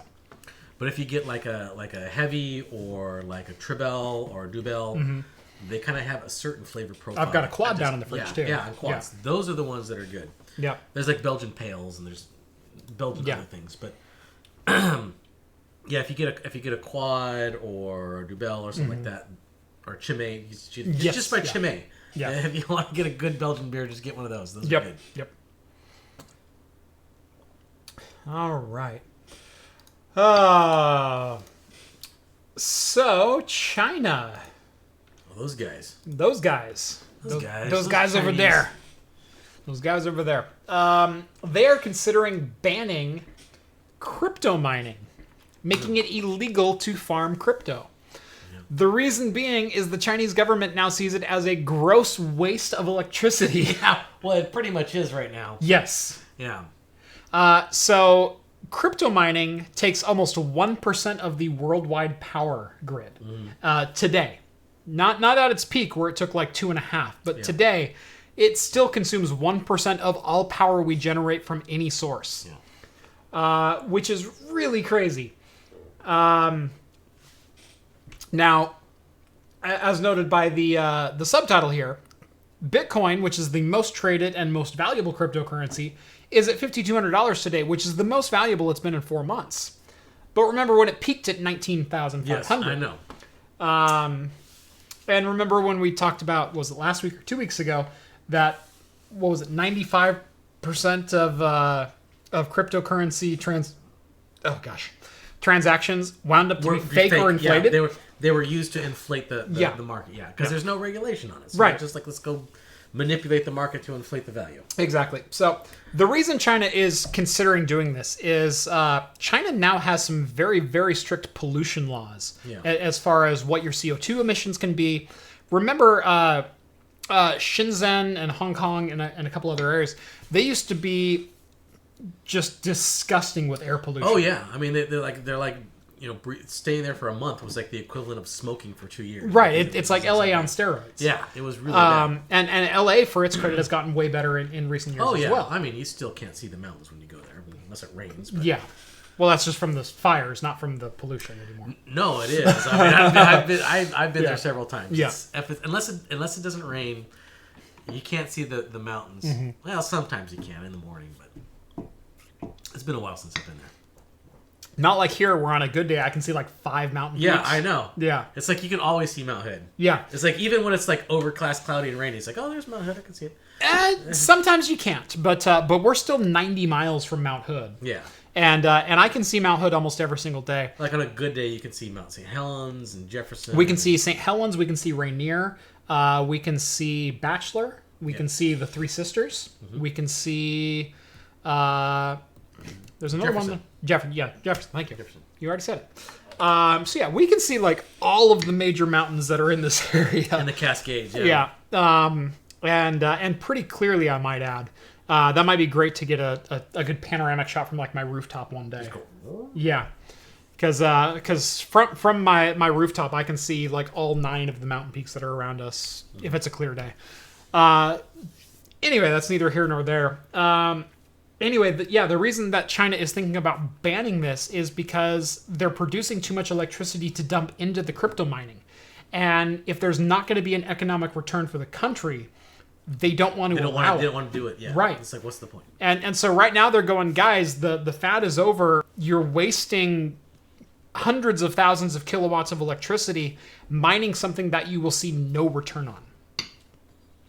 And that's the government standpoint. Now, whether or not you want to agree with the Chinese government, I'll give you that. Hey, they got that whole karma system they're trying to implement over there. That's a little sketchy right there, too. So who knows? Yeah, I don't know if I want to take too many society points from China. Mm-hmm. Oh, that's good beer. Yeah, this is a very good one. Ooh, I like it. Yeah, if you can find this double cross, this is a fabulous. 11% does not hurt. Just look for the D-pad on your beer, and you know you're going to be fine. I'm surprised they don't have like an up, down, left, right. Yeah, there should be a Konami code on the wallpaper behind it. I would expect a brewery like Level to do something like that. Yes. Yeah. I think I almost got a Level beer instead of these guys today, but I thought we might have already had it, so I didn't grab it. Who said Belgium beer? I've been saying Belgian. Belgian. I know it's an N. I know it's an N. It may have sounded like an M. Yeah. Maybe. Who knows? Belgian. At this point in the night. It's been an hour. We've been on the air an hour. Well, because we were drinking at the same time and it was delicious, so we're like, Belgium. Yeah. Could have been. Yeah. Could have been. But yeah, so global governments are starting to realize that cryptocurrency, maybe not all we thought it was. And we're going to cut your electricity off if you keep doing it. I'll cut you off. Mm-hmm. You can have your grow rooms as much as you want. Mm-hmm. Grow as much weed as you want. Mm-hmm. If you start doing cryptocurrency, we're going to raid you. I love the shots of like apartment buildings that had been snowed on, and you can see where the grow houses are at because they're just basically glowing with a FLIR camera or something like that. No, they're not glowing with a FLIR camera. All the snow had melted off that apartment building. so it's like the entire apartment building is like covered in snow, except for this one section of the rooftop. And it's like, that's a grow house. We know where they're. We know what they're doing in there. Yep. I have a couple of Nitro 488 gigabytes to sell when the mining craze hits. To sell when the mining craze hits, or to sell now that the mining craze is over. Because the mining craze is pretty much over. I'll be honest with you, I bought an RX 580 on eBay the other day for $130 refurbished from XFX. Really? So that's where the prices for those are at right now. Wow. Well, that's good. It's all going down. Yep. I needed a new card to benchmark on. I sold my my RX 580 Pulse about a month ago. And I need another RX 580 to do some benchmarks against. And pot is sort of a crypto. If you want to think that in Oregon that we have so much of it that it's it takes about the same amount of power, kind of the same amount of resources to produce. And we have way too much of it here right now. Yeah. Yep. Actually, it's back up again. Yeah, it's back up again, but it's not the same it was. The hype behind it's died down. Right. And its shiny veneer is kind of gotten dusty. Yeah, exactly. Net neutrality. Oh, more net neutrality. More net neutrality stuff. All right. Did you read this one? No, but I did hear about it. Like I said, I didn't get a chance to read a lot of the articles, but I keep up with the news for the most part. Because I'm waiting for you to talk about one so I can take a drink. Oh, I don't know too much about it. I just know that the House of Representatives passed a bill to restore net neutrality. Yes. But it's not expected to pass the Senate. And even if it does pass the Senate, then it's going to get vetoed. It's not going to pass the electoral. Right. Or the executive branch. Executive branch, yeah. It's going to get vetoed. God, I want to throw up in my mouth when I hear executive branch right now. So, I mean, I'm not... Even when this first thing came out, I know you have a whole different opinion on the whole thing. Yeah. I'm not too worried about the whole net neutrality thing. It wasn't a big deal before, and it was implemented, and it's not really a big deal now. I mean, it's been repealed for what? How long? Is it almost a year now? No, only like 3 months. No, it went into effect in December. I think it's been a little longer. No, it went into effect in December. Okay, well then still, there hasn't been any immediate ramifications. So here's the thing, the ISPs aren't going to immediately jump to what they want to do, because it would piss people off and it would make people pass legislation like this. What they want to do is they want to slowly erode what rights you have, and what rights they're allowed to take advantage of. Well, I mean, here's the thing: is I also don't want the FCC dictating what the internet should and shouldn't be either. The FCC for let's jump all the way back. Net neutrality is the theory that you are a required service for everyday life, for everyday business transactions, for everyday living. And as a service provider, you are required to provide X amount of service across your entire board. So if you want to start up an internet service company, you have to serve everyone within your region. Yeah. And you have to treat all data the same. You cannot elevate some data or charge or put behind a paywall some features of this data. All data is supposed to be considered 100% equal. That is the basis of net neutrality. So net neutrality as a regulation was saying, as a corporation, you cannot dictate what data we have access to as consumers. Well, yes, I agree with that. And for the most part, I don't think anyone's going to do that. I don't think nobody wants to, like, fragment the market to the point yes, where... they do, because that's what Verizon sued for. And that's why Verizon lost and actually instituted net neutrality. That happened to Verizon. Verizon was the only one. And they were doing it through their cell. No, here's what happened with Verizon is they pushed their luck. Verizon won initially. Basically Verizon was saying, we're going to charge cell phone customers for all of their video services, except for, what was it, NFL Network. Yeah. NFL Network, you can stream live, and we'll give you free access to that, and your data doesn't count. And so people got irritated. Well, they said, well, I don't watch the NFL Network. I want to watch Netflix on my phone instead. Mm-hmm. Can I get that data for free? Well, no. And in fact, we're going to charge you $5 to be able to access Netflix. That's what they said. So someone sued, and Verizon countersued, and it went through the courts. And Verizon eventually kind of lost the lawsuit in that they couldn't charge extra for Netflix.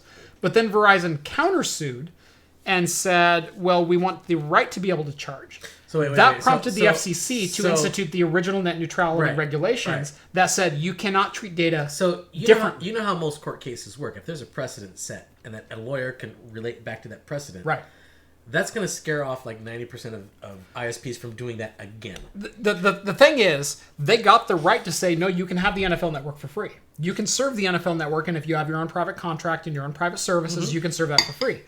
But you can't. That's fine, though. But the court ruling was, but you can't charge extra to access Netflix. You can't charge extra to access someone else's service. If they want to, if a network wants to team, and I think we even just saw that there was AT&T and DirecTV. Yeah. Because they own DirecTV now. No, and even that, I think we saw. Well, not necessarily an ISP, but with like a. I think we just talked about it. It was Spotify, and if you get Spotify, or if you get the premiere. Hulu. If you do the premiere, you can bundle stuff together. Totally, that's fine. The thing was that Verizon won the initial ruling. Kind of, they said you can give away NFL Network for free, and you don't have to charge your customers for it, and you don't have to count it against their data cap. But what you can't do is charge extra for third-party services. If you're offering third-party services, they have to be flat rate and they have to be universal access. And Verizon countersued and said, no, we want to be able to charge for that. That's where they got over their skis. Well, I think what it is, though, is like they should have it so that, certain, like, obviously, people like Netflix and Google and stuff, they're going to use it more bandwidth on an ISP than you're going to be using with, some small startup service, right? Right. So I think it's well within the preview of the ISP to start charging them more. Here's the rub. Here's the rub. Laws wouldn't let them do that. Here's the rub. Okay, what if you're a new startup? What if you don't have $1 billion to negotiate a contract with Verizon to say, hey, offer our service for your general plan? We don't want to be on the $10 tier. We want to be on the free tier. We don't want to be on the $20 tier. We want to be on the $10 tier. There hasn't been anybody that's started because that hasn't been allowed. Yeah. The laws have not allowed because that. no one wants that. I don't think the market wants the that. ISPs want that. They want to be able to offer their unique services I don't for think that's necessarily yes, true. I don't it think is that's because that's what necessarily they're arguing to try. No, I don't think that's necessarily true. AT&T also, they were right behind Verizon until Verizon got smacked down, and then all of a sudden AT&T backed off because AT&T said, we will offer you DirecTV direct to your phone for free, but we're going to charge you to access Netflix. And when Verizon got smacked down for that, they said, you know what? DirecTV is going to be offered for free, but if you want to watch Netflix, it's on your own data plan, and that's fine. And so what this does is think about the argument that we're having between Steam and Epic right now. Just let's relate it to gaming. Let's say that my ISP made a deal with Epic Games, and all of my bandwidth from Epic Games was 100% free at 1 gig. I wouldn't use that ISP then, or I wouldn't use that service. I don't have a choice for an ISP, and that's another piece of net neutrality. That's another piece of net neutrality. Okay. Oh, but didn't you say that there's another company that's opening the fiber up in this area? And it's the first choice I've had in over 15 years. No, I know, and I get that. But I think that the old net neutrality laws also stifled new ISPs from coming up. Now there's going to be Here, and here's your misunderstanding of that. I don't know. I don't necessarily think that. The FCC regulation for net neutrality was that you could not monopolize a network. You couldn't monopolize a set of poles or an underground network or fiber or anything like that. If you had poles in the area, so telephone poles in the area, you couldn't monopolize them. You couldn't say, I'm Comcast, I own these poles, and only Comcast wires go on these poles. If AT&T wanted to come in and say, we want to run fiber too, Comcast couldn't say no. That's what net neutrality is.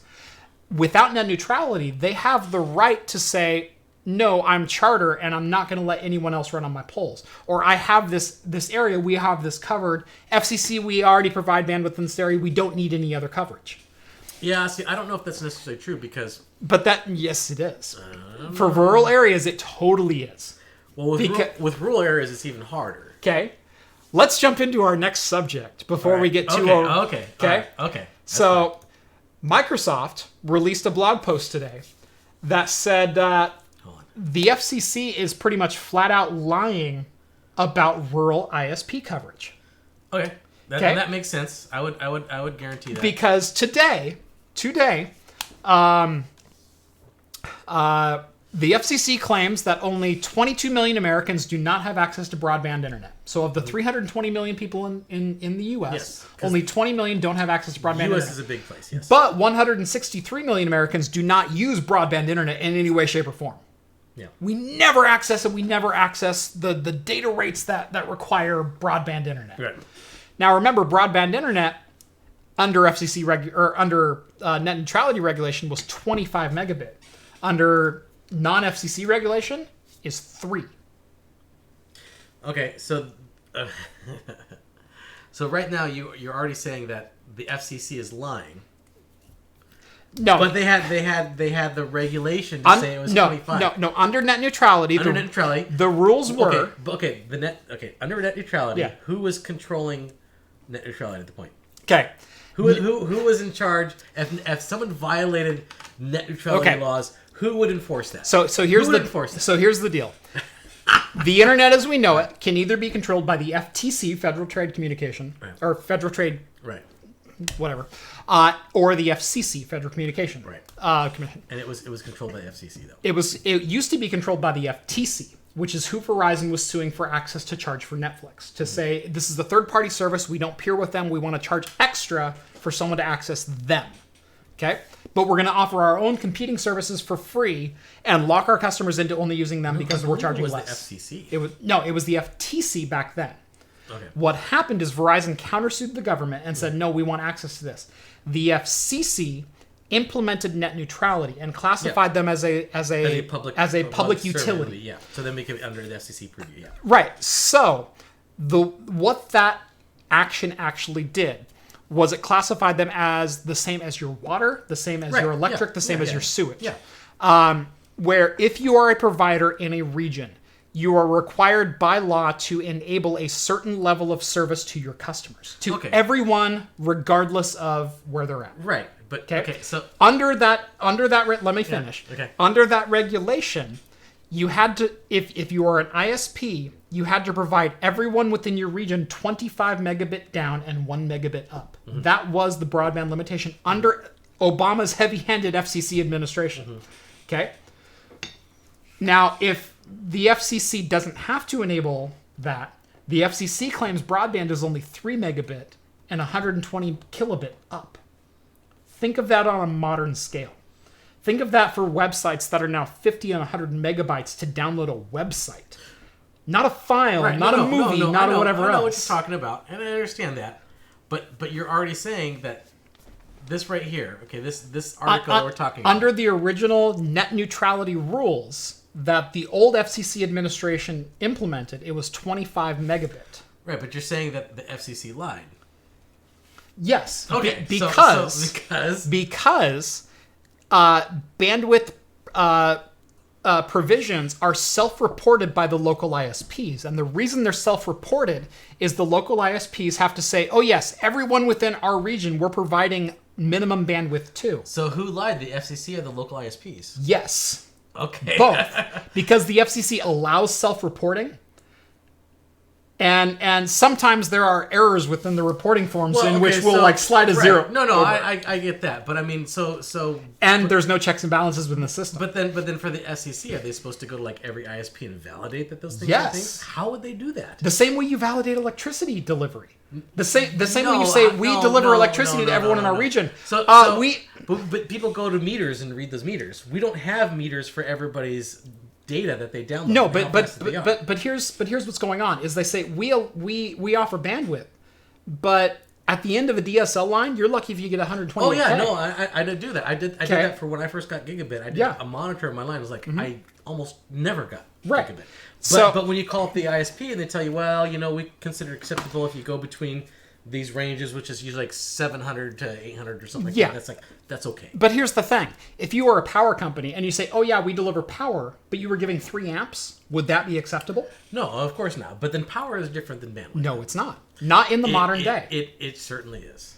I would argue otherwise. The power infrastructure is a lot more mature than the internet infrastructure. Exactly. Way more. But now if we were to have a more pronounced fiber network that we have going through the country, which we do not, then I would be, because we're supposed to have a lot more consistent speed when we do. You work at home. I do. What is your reliance on the internet? It's 100%. Okay. Yeah. Okay. Even if you didn't work at home, what is your reliance for banking, for commerce, for paying your bills, for anything else related to your everyday life? In the last 10 years, it's shifted completely to online. Exactly. Yeah. So why is that not a public utility? Why is that being regulated now? Because it's not 100%. Why? It's damn close. You just said that a whole bunch of people don't have broadband. But here's the thing. So technically, you could still have dial-up and do those things. Can you? I wouldn't. But can you? You can't. I think you probably still could. I guarantee you. I don't know. You could not do your banking over dial-up. I don't know of anybody that has dial-up. Right. To be honest. But I know of people. So let's relate this back to gaming. Okay. Yeah. Let's talk about all of the online gaming exclusives. Not that this is dire need, life and death, or banking or financial or anything like that. But let's take this back to Epic versus Steam, because that's the debate in the gaming community right now. Let's say I have Verizon for a Fios internet connection. And Verizon says, we will give you 100% free bandwidth to Epic Game Store. But if you want Steam, we're going to charge you $3 per gig. All right. Okay. Now they are cutting out a third party because there's a backroom contract with someone else. Now, TV providers do this all the time. They say the Pac-12 network is a good example if you live on the West Coast, where Pac-12 does not exist on satellite because, well, both sides of the negotiations suck. So the only way I can get the Pac-12 network is if I have Comcast or NBC Sports and cable TV. I don't get to choose from 3 different providers to get that channel. Now, that's a choice, but at the same time, it forces me to only use one provider service. So if I have Dish, now I have to watch Root Sports or this other thing. Right. I'm not allowed to watch this at all. Yeah. So now I'm not paying per item on that, But let's say that Verizon opens a web store and I'm able to watch, or I'm able to buy games through Verizon, but I can now only use the Epic Store. Now they've locked me into only giving them more money. Yeah, then I would just stop using Verizon. Right. But in bandwidth, you don't have that choice because there's typically only one bandwidth provider in your area. Well, you don't get a choice over about 1.5 megs. Sometimes there's a DSL. There is a DSL provider in my area that will guarantee me 3 megabit, or I can choose the cable company that'll give me gig. Well, okay, you're talking about like cell providers, like where. No, I'm talking about hardline internet service. Yeah. There is one provider in my area that will give me 3 megabit. There's one provider in my area right now too, and I understand that because we don't live in the same. There's other places that have more, and I would like to see more. Right. What I would really like to see, and this is the thing that I would think that would take care of the whole thing, is if you had pretty much a prominence, and this was the early days when ISPs were first coming out, when everything was still dial-up. Creating an ISP was cheap and easy to start up. We had tons of them over here. And they were highly competitive. Highly competitive that you can get like... There was even free ISPs you can go in there. Yeah. That's unheard of now. You can't get that anymore. I want to get back to the point where starting up an ISP is cheap and easy to do. Yep. And there's competition between everybody like that. And then none of this stuff would happen anymore. That's what net neutrality provided at the physical level. I think it was trying to force it. No, at the physical level, it said if you run fiber, you have to share your fiber. If you have poles, you have to share your poles. If you that's not necessarily that's sharing the lines. Right. That's not okay. But no, hold on. You can have say, oh, we have to share all the lines without having to say, how net neutrality is where all bandwidth is equal. There's 2 points to the regulation and you're mixing them together. Well, there was the repeal of it repealed everything. Yes, right. but there's 2 points to it. One is any 0 or 1 that comes through the line you have to treat as equal as every other 0 or 1. You can't provide your own services at a faster rate and not provide your third party at the same rate. Right. No, and I get that. But then of course, if one provider uses more of those ones and zeros than another provider, the ISP should be able to negotiate with that provider to say, okay, we need to charge you more. With the customer or with the service? No, with the service. Yeah. Exactly, and they can do that. What they were doing with the old net neutrality laws, they couldn't. No, with net neutrality, you're not allowed to pass that charge on to the customer. You're not allowed to do to the customer. Yes. What you're not allowed to do is tier your packages based on the services they're going to be accessing, and that is the crux of net neutrality. Let me finish before you interrupt here. The crux of net neutrality is you have to treat every 0 and 1 identically as a service provider because you are a service provider and your job is to simply provide the connection. That is your job. Yeah. Now, if let's just say Comcast, okay? Let's just say Comcast. Let's say Comcast in my area, they notice that Netflix is drawing an awful lot of traffic. Right. Okay, so they've got their Comcast Xfinity Home, they've got Hulu TV, they've got YouTube TV, they've got all these other services, but Netflix is drawing the most. Yeah. What they can do is they can approach Netflix and say, would you be willing to peer a data center with us? So direct line to your data center or host one in our network or whatever else. We'll rent you the space. Because right now we have to use common carriers to get from our data center over to your data center and send all these customers that are in Salem, Oregon over to your data center in Ohio. Would you be willing to rent space over in our data centers so we could serve the customer locally? That is allowable. Right. What's not allowable is Comcast to say, hey, we'll give you Xfinity for free. And I know you're already paying $10 or $12 a month for Netflix streaming, but we want you to give us another $10 to allow fast access to that, to allow the same access to that. But it also opens up the ability for these ISPs to say, okay, well, I know you need access to get Netflix, right? We need to give you access. Well, what if you just want Netflix? What if that's all they really want? What if all they use is just Netflix and Facebook? Then they're totally allowed to do that. They not under net neutrality, the old net neutrality laws, they couldn't do that. Yes, they could. They could not. No, they could not. Because they're supposed to treat all data all the same. Mm-hmm. Therefore, if you're going to spend, it's like, hey, here's this package where you can only get Netflix, they wouldn't be allowed to limit data coming from other things. Net neutrality says they cannot charge those additional tiers. That's what net neutrality is. So then they couldn't block other things. They couldn't block other things. That's what net neutrality is. And that was the thing. Is like they couldn't offer packages for people who I just want Netflix. Right. They weren't going to do that. But there are people who literally have. I know people who they don't use internet except for I read Facebook and I watch Netflix. That's all they do. You think that's all they do? They also do random Google searches. They watch 3 YouTube videos a month. Well, but they do their online banking. They can also look up. But ISPs can offer a cheap package where it says, okay, they can get cheap net. You can get Netflix and you'll have priority packages for Netflix, and then we'll meter your additional bandwidth. Imagine an electrical connection.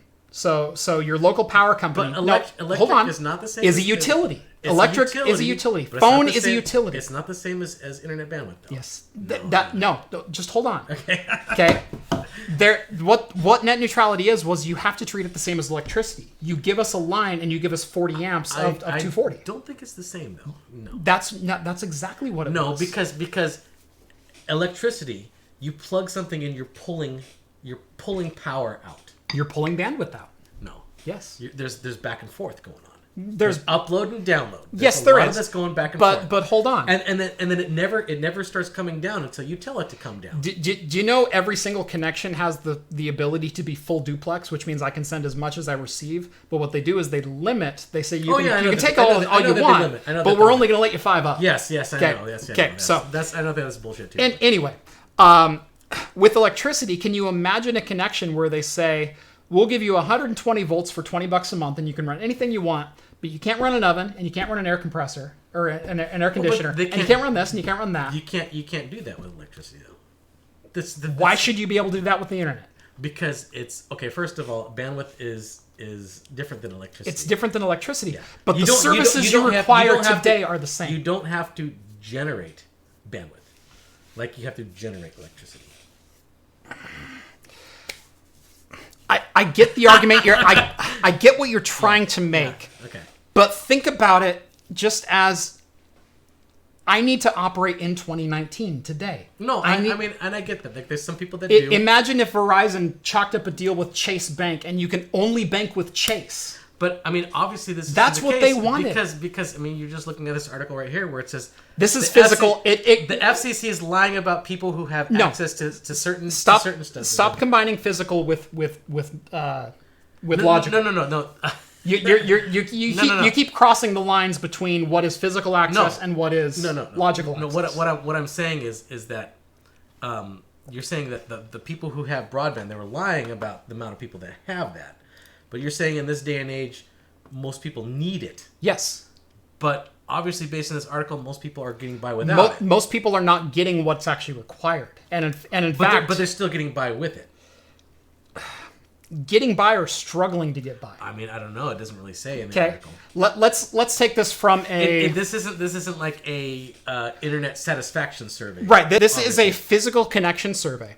What the FCC is saying that 23 million Americans do not have access to bandwidth, and that's okay. Yeah. Okay. They're saying they have DSL or lower. Right. Okay.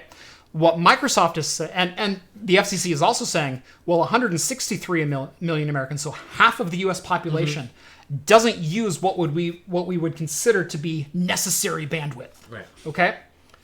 Except Netflix is 70% of data traffic in the U.S. Well, but then we have most people who do have access to that are using it. I don't know if a lot of people would consider that necessary. Do you know people who have 1.5 megabit connections that are trying to stream Netflix? I do not. They can't. I know 4 people who do. I know one person who has HughesNet. I know another person who has CenturyLink DSL I am at the end of a DSL line. I'm actually curious about this because you know my neighbor, right? Right. So he's always wanted to buy property. He wants to buy property. So he found some place. I don't want to give away, but he's far out into the country. Right. It's about 35 minutes way out there. So it's a bit of a drive. And so that was the thing I asked him. I was like, well, what about internet? He says, well, they have broadband out there. And I'm like, well, broadband could be DSL. And DSL is not very... Right. I mean, you're going to struggle to do Netflix over there. But he didn't care. Yeah. So, I mean, but and some maybe people don't care. And some people don't. But the so thing... it's not necessarily about satisfaction. It's just whether they can have access to it. Right. But the thing is...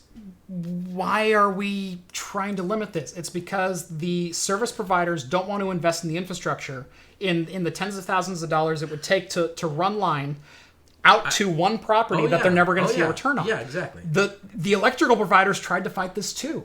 Do you think the electrical providers like to run hundreds of miles of line out to someone to provide them 120 amps when they will never in their lifetime pay for that copper? I get your point, but I don't.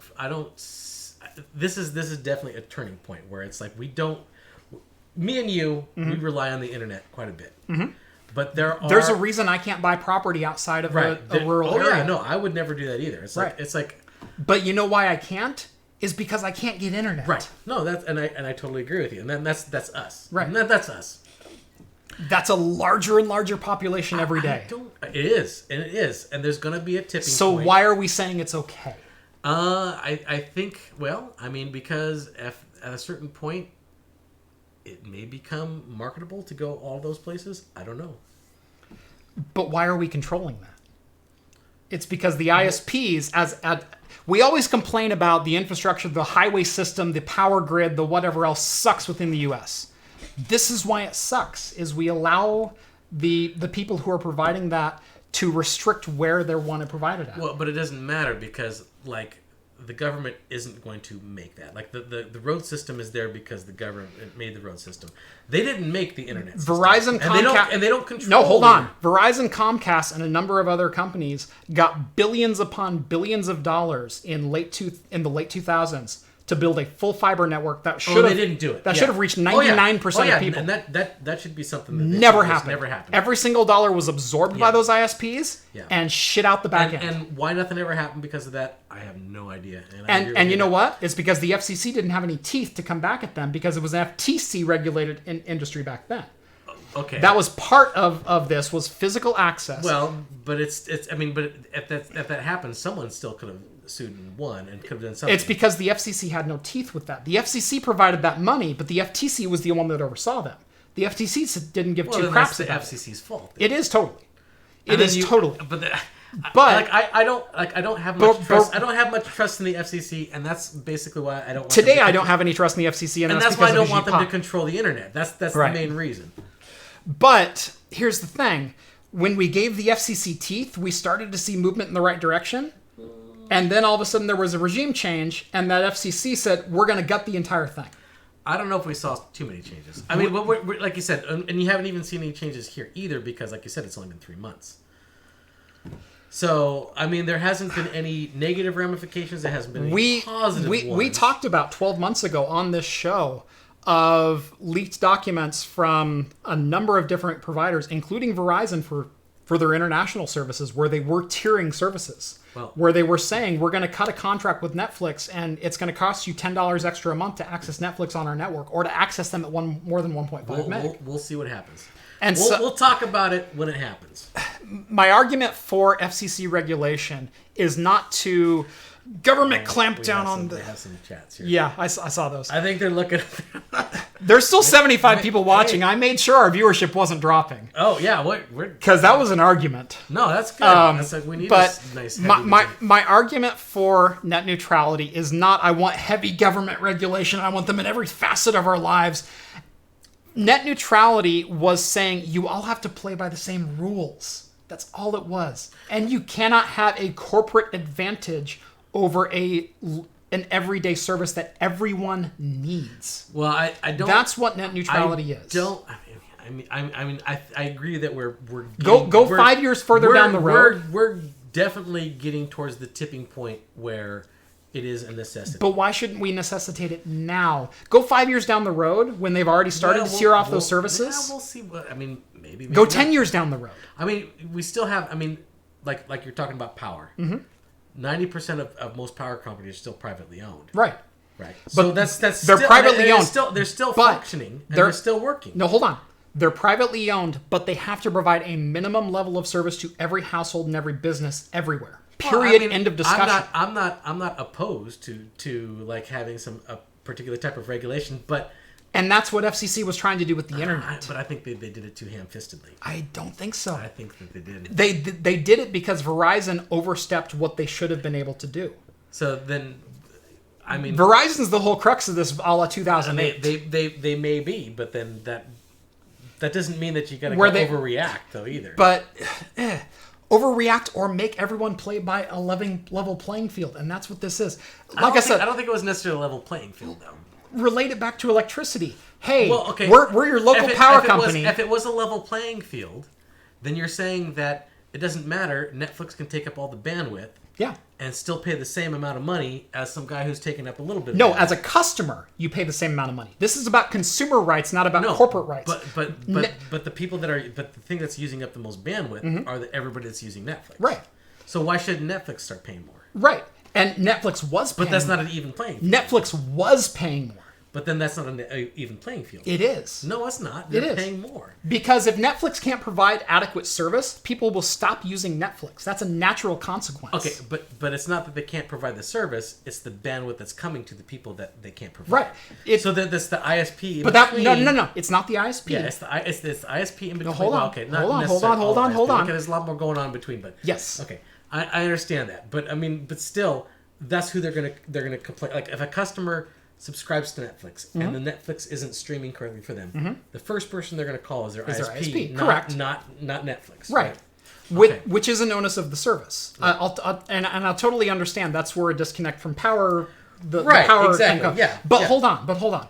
It's like if my Samsung oven went down, I'm not going to call Samsung. I'm going to call PGE. Right. But if Netflix didn't provide a good service to begin with, no one would use them. Oh, but they do. I mean, there's a lot of because they provide good service. Well, because I understand because that, they've already done. It's reliant upon good bandwidth. Because they've already done all the peering with all these ISPs. Netflix is already paying out the ass for all of the back end services. My local backhaul for my local business has a peering with a Netflix data server, and I think because they noticed people in my company were streaming it before I noticed it. Okay, so we already peer directly with Netflix. Netflix took the onus on themselves to say, hey, we see a lot of traffic going to you. Let's go ahead and feed you some more of it. Would that help you out? I said, okay. And all of a sudden, I had 1 gig access to Netflix. Now, can you imagine a situation with a power grid where you had a Samsung oven and you said, oh, I bought a Samsung oven, and PGE said, oh, sorry, we only serve GE. Okay. We only serve Maytag. But they can't do that. There's no way of them knowing because again, electrical services only pull data. But just hear me out on the. I know there's a little bit of disconnect, but follow the argument. Your analogy is not quite right. No, but follow the argument. Okay. So the power company says, oh, sorry, we only provide power to GE equipment. That's what this is. Okay. That's exactly what this is. Right. But, okay, and the analogy definitely breaks down. But then now... with power providers in the area, you only get one choice. Right. There's no way you're because they're regulated and have to provide a certain level of service. Because power is generated. Bandwidth is not. Is based on the lines. And if everybody has to share the lines and people could create their own ISPs and they'll say, well, we'll provide whatever you want...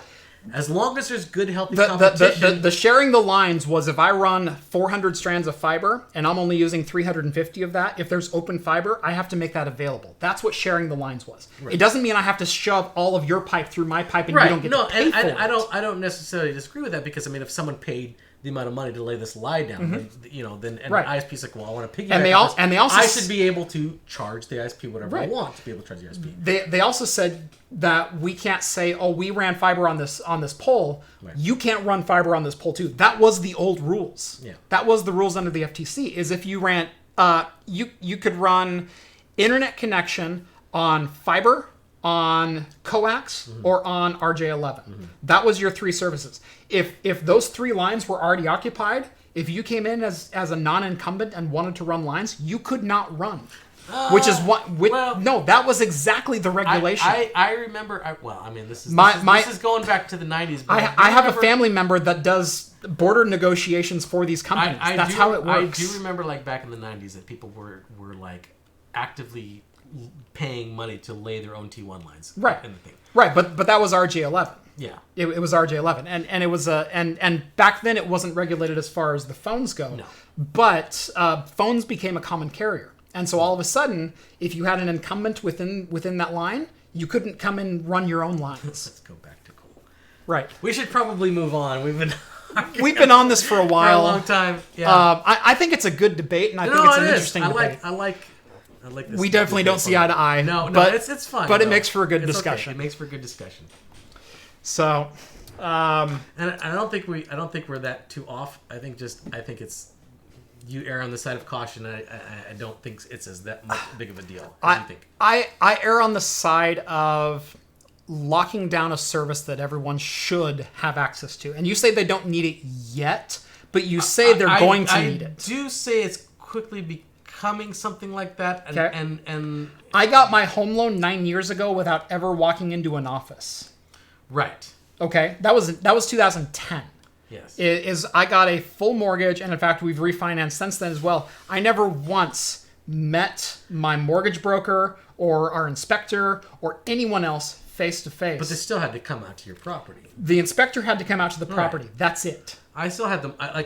All my documents were electronic. All of my communication was over email. I think I had 1 or 2 phone calls, but I refinanced my house not too long ago. But there's still some people that came out to the house. But imagine from my point of view, if my ISP said, "Oh, we don't work with that mortgage broker. You have to go over here." Sorry, we don't work with Wells Fargo. You have to go to Chase. Okay, here. I still think that is a real thing. I know. I don't discount that. I just think that it's still a generation out before that happens, because I don't think it's that far. I still think it's a generation out, because there's a lot of people that I know of that are still my age that don't even use computers. Right. They don't even touch them. Mm-hmm. They have no idea what they don't even think that that's something they don't want to use. But think of your peer group in the. That's why I still think it's a generation almost 50, a little bit older. Maybe they have jobs where they can go to the bank Monday through Friday, 8 to 5. Right. Maybe they have these positions where they don't necessarily have to use this. Maybe their schedule is already worked around that. No, my schedule certainly is not. I still know several people. Just my father-in-law, for example, doesn't even have an internet service provider. Right. He has none. Right. So he drives to the bank whenever he needs deposit. Whenever he needs to, he drives there. Still does. There's still tons of people out there that are like that. So I think there's fewer than you think, though. I mean, I don't know. This is we're encroaching on anecdotal. Anecdotal. And again, my father is the tail end of the baby boomers, and he is still 100% reliant on it. Yeah, no, I mean my dad too, but he's very, very technologically, he's a big tech guy too. So I mean, but then he's the same age as my father-in-law, and he has none of it. Right. So I mean, there's polar opposites, and it's all anecdotal. We need some heavy statistics to really know one way or the other. But how many of those services that he's using are going to go away in the next couple of years, because it's expected now as a consumer that you have that technology available. That's the thing, is like, well, what do they do? And we know that's coming, so why are we allowing ISPs to have a stranglehold on how it works? Well, then why would you want the FCC to have a stranglehold in how? The FCC is saying you have to treat everything even. You cannot allow the ISP to dictate a monopoly within a service. You have to allow the service and the common market then, of course, at that level to win. Then if everything is all created equal and you have to treat them all the same, especially when it comes to like bandwidth usage, then the big dog in the game pays the same thing as the little dog in the game. No, because Netflix does not pay the same thing, and Netflix is investing in the infrastructure. Pays who though? They're investing in their own infrastructure, and they're peering with these data centers. Now, wait. I don't want to get into this again, because we're already going off topic. We can talk about this. The way bandwidth works and the way peering works is Netflix has 30 data centers around the country. And what they will do is they will hook into backhaul providers for the internet, so the backbones of the internet. And they'll say, oh, if you're local to Denver, we have a data center that's 30 miles away from you. You reach that one before you reach the one in Seattle or the one in San Diego or this one, which takes the burden off of your ISP and off of the backhaul providers because you're only going local. It shortens the distance and it shortens the requirement. You're making me drink more. I know. Good. So Netflix, by their own investment in that system, which doesn't cost the ISP anything, and it certainly doesn't cost the end consumer anything beyond their local subscription costs. Oh, wait, we got Corey who said. Yeah. He's got a super chat. Yeah. So this would never end. Generational differences are why this argument would never end. You would think the internet is necessary because you weren't born with it, but it is. I've lived an adult life both with and without internet, both with and without broadband. And I definitely find that with it is a much richer experience and an easier experience, and I find it very necessary, and I do too. But I think a lot of people don't, and like I said, it's kind of anecdotal for both our experiences. I don't think we have stats in front of us to say what the percentage is. You think people don't, but they don't think about how much they do online. I think that's the disconnect that you're not getting. Well, I mean, okay, what I'm trying to lay down. There's a lot of people who say, well, I use the internet all the time, but all they do is browse Facebook. They don't really use it for banking or anything like that. They still go drive. 1% of their data is banking or map directions or looking up recipes or whatever else. Maybe not. I don't know. Let's say 1%. They still need access to it. Okay. They still need access to it. You're right. But they're still okay. What if they have to pay $50 a month to use 1% of what everybody else uses? Then that's their cost. Well, why can't an ISP provide we'll just give you a super small package because all you access is this? Because the problem is they've done the rating based on speed, not based on consumption.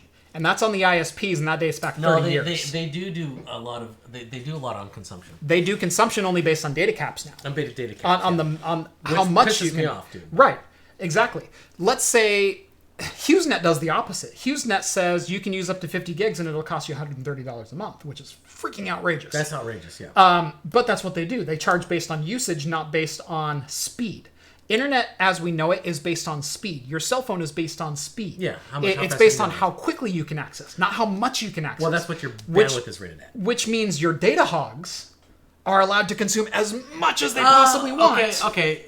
With no consequence. Okay.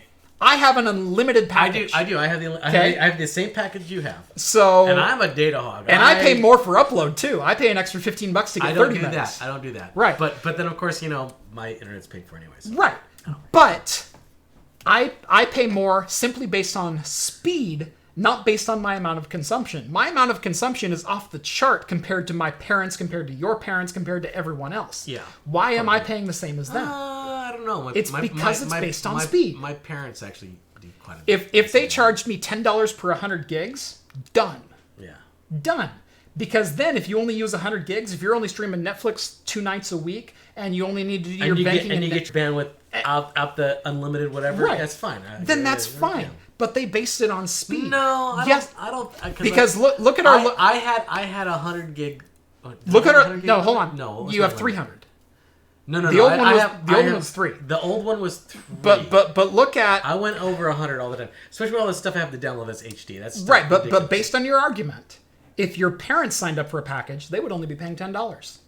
That solves the problem. But if they only paid it for $10 and all they streamed was Netflix, that'd be fine. Right. Yeah. Right. Then what are we arguing about? Right. But you've been arguing that point to me that heavy users should pay more. Well, I'm saying no, not the consumer. Right. I'm talking, Netflix. So like if Netflix is using a huge amount of the bandwidth, but the ISP isn't bearing that cost, and so why is that cost being passed on to the consumer? Because the ISP is trying to tear that off because the ISP wants to push you towards their own service, which they make money on. They can prioritize what they want when they want it. We're going over time here.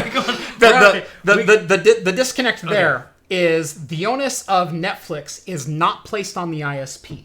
Okay, yeah. Netflix is investing in their own backhaul, and it's independent of the ISPs. They're investing in their own network, their own layout, their own whatever else. That kind of makes sense. Okay, to do that. So The problem with non-net neutrality, the problem with not having it is an ISP can charge you to access services that are third-party to them. So if Comcast said you can use Xfinity for free, which we make money on, Right. or you can use Netflix, we're going to charge you $10 a month for Netflix. So we're now going to make money off Netflix's investment. Comcast is just the middleman connecting you to Netflix's servers, and it doesn't cost them a freaking thing to do that. Well, but Netflix also has the ability to negotiate with Comcast. Comcast wasn't involved in the. Yeah, Netflix rolled that out. But then of course people if Comcast says okay, we're not going to go transmit through any kind of Comcast's line anymore, which they could do. Right, so they have to negotiate with Comcast. Right. So they can totally open up. And you'd be locked out of services every 9 months, like you are with your local broadcast channels via Viacom or via whatever else. And you have the same exact situation you have with satellite today. They usually have. No, because how many times have you been cut off from Comedy Central because Viacom is in some spat with Dish Network? I don't. I lost. I don't care. Neither do I because I lost count and I haven't had satellite for 3 years. I haven't had it forever, and I don't. I've cut the cable 2 years ago. I did mine 3 years ago, but yeah, it's the same kind of thing where there was constantly some spat, whether it's with CBS or Viacom or this or that or ABC or someone was pissed off at someone and whatnot. So you got cut off. So I just think market forces are gonna take over, and it'll be fine. I don't think it's as big of a worry as people think it is. I think it's way bigger than you think it is. Well, we'll see. It's like you said. It's only been effective, or it's been de-effective, I should say, for the last 3 months. But they also know it's a political issue, and it's one that's likely going to come up in 2020, and it's not one they're going to press the issue on. So they're going to do it slowly. I don't think it's going to be. They're going to do it slowly. I don't think it's going to be a big issue in 2020. They're going to start offering their services not against your bandwidth cap. So they're going to say Comcast has had a 300 meg bandwidth or gig bandwidth cap forever, and actually 150 in some areas. They're going to start offering Xfinity for free. They're going to start offering this, and they're going to say if you want, we'll see. What tell happens. you what, you can have unlimited Netflix for $10 more a month. Why wouldn't you want that? We'll see what happens, but I don't think it's going to be a big issue in 2020. I don't think it will be. But in the end, there's a lot. But more, in the end, Comcast. I know we want to keep. That's the problem. I know we want to keep politics out of this whole thing, but we do. Yeah. All right. We did a damn good job avoiding it. I will say. Okay. So anyway, FCC lying about bandwidth availability. Okay, there we go. Red finally ships their hydrogen phone to the enthusiasm of 7 people who pre-ordered it and are so excited to get 2017 specs finally. Yes. Deep Space Nine documentary. What was the name of it? What We Left Behind. May 13th. It's a Monday at 7 p.m. in theaters nationwide. It will be playing in 800 theaters. One night only. If you're interested in a DS9 documentary, which goes through the plot, the story, the character development, the cultural impact, the TV first that the DS9 achieved. Definitely go check that out. I will certainly be looking for tickets in my area. Yeah, I mean, like, I don't know if you ever... I think I've talked about it before. I've watched, because I'm a bigger fan of the next generation than from DS9. I know we talked about this before. And there's a few documentaries out there. Oh, we're heating up again. Yeah. We'll try to keep this mild. But there was a couple documentaries out about the next generation and like how it was made and stuff like that. Mm-hmm. And I found it very fascinating. I really liked it. So if you like Deep Space Nine, I think this will probably be just as good. Mm-hmm. You'll probably enjoy it just as much.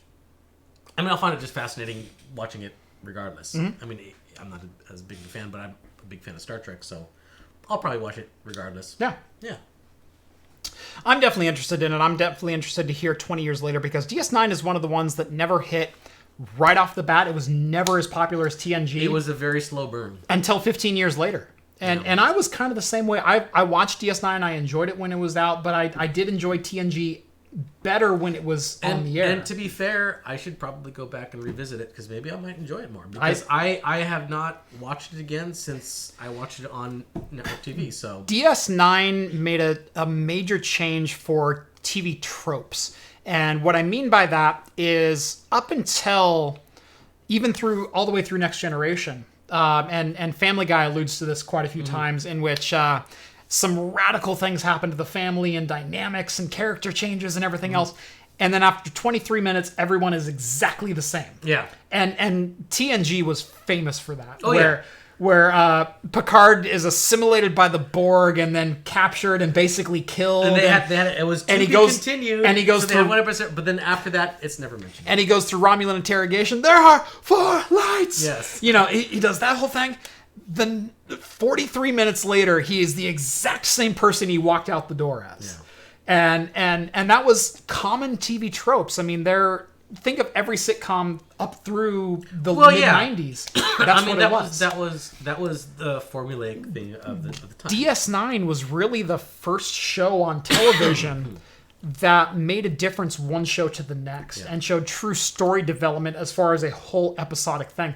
There were always miniseries that came out. 10th Kingdom was one that came out around that same time. That was a 7 or 8 episode long that showed episodic development and whatnot. Well, you also had X-Files, which was kind of a mix where they had the overarching story. They had an overarching story, but they also interspersed in between. They had the Monster of the Week.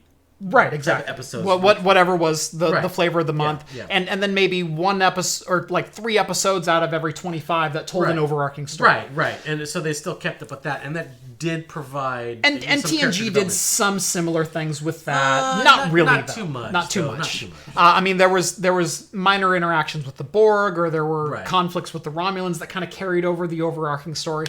But really it was... Really, the overarching story of TNG was Q's judgment on humanity. That's where it started. That's where it ended.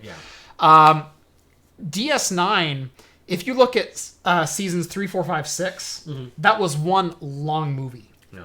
It was 100 episodes, because there were 25 episodes per season that were this long overarching story. And it was changes every episode.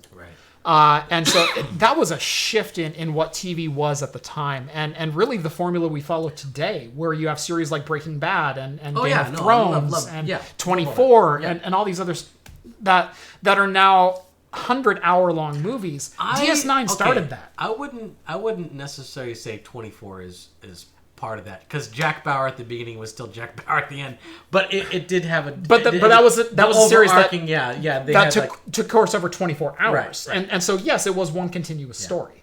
You didn't have time for long-term character development because you're looking at it in real time. But if you look at the other episodic things that have come out since DS9, that was a thing. I mean, like I said, to be fair, I was like, I have not come back and visited DS9 since I stopped watching it on TV, so I never went back to it. So maybe I should go back to it and take a look at it. Absolutely. To be fair, so give me that opener, because you're taking too long. I want to try this mango stuff. That's true. We're getting close to the end. Yep. Let's see. We got two more things to touch on. Vacation Simulator, the spiritual successor to Job Simulator. Pretty much direct sequel was announced. 4 fingers. Other way. Oh, there we go. There you go. There, yeah, that's what you're on. So Vacation Simulator. Job Simulator is one of my favorite VR experiences, just because it's cartoony, it's fun, it's whimsical, it's funny, and it's very approachable for pretty much anyone. Yeah. So if you want to get into VR, it's one of the games that I suggest getting into. And this one looks very similar to that. Same universe. Basically, it's run by a bunch of computers. You're a computer, and you're pretending to be a human doing human things. Right. And so it's outlandish. It's cartoony. It's a caricature of itself, and it's just a heck of a lot of fun. So the fact that they're announcing a second version of the game, I am more than ecstatic for. Oh yeah, especially the nudist colony expansion pack that they're going to have. I'm sure. They're going to have a lot of naked robots out there. Job Simulator After Dark.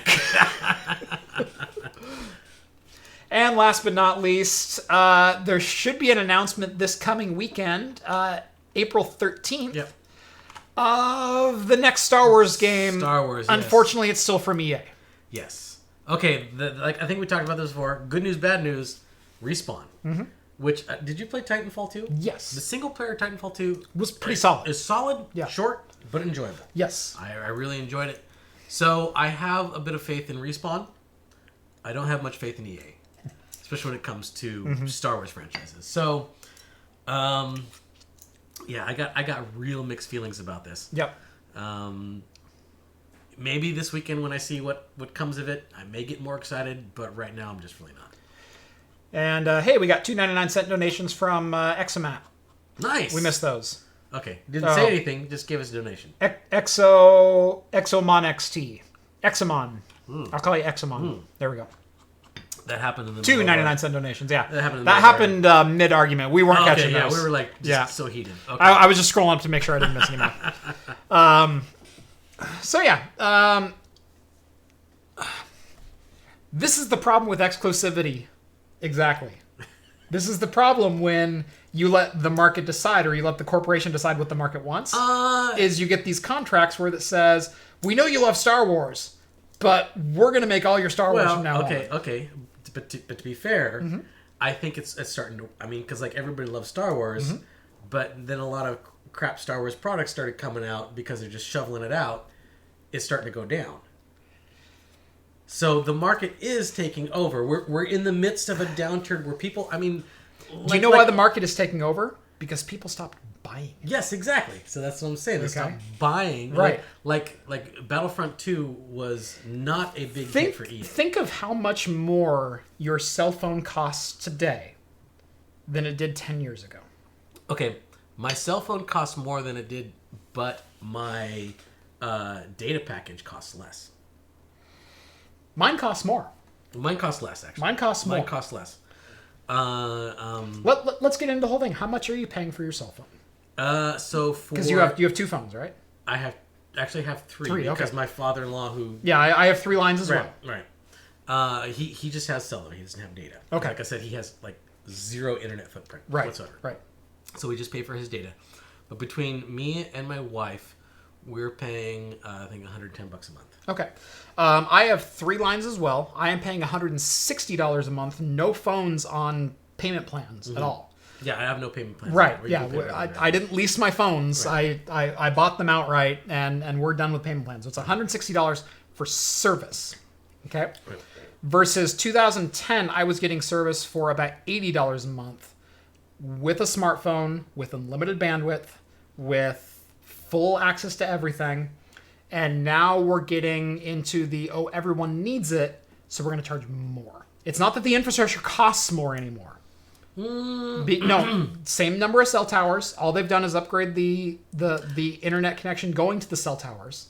What about the increased bandwidth that we're talking about? Your bandwidth is incremental because of the technology within the switches. It doesn't cost more to sling more data year over year. It actually costs a lot less.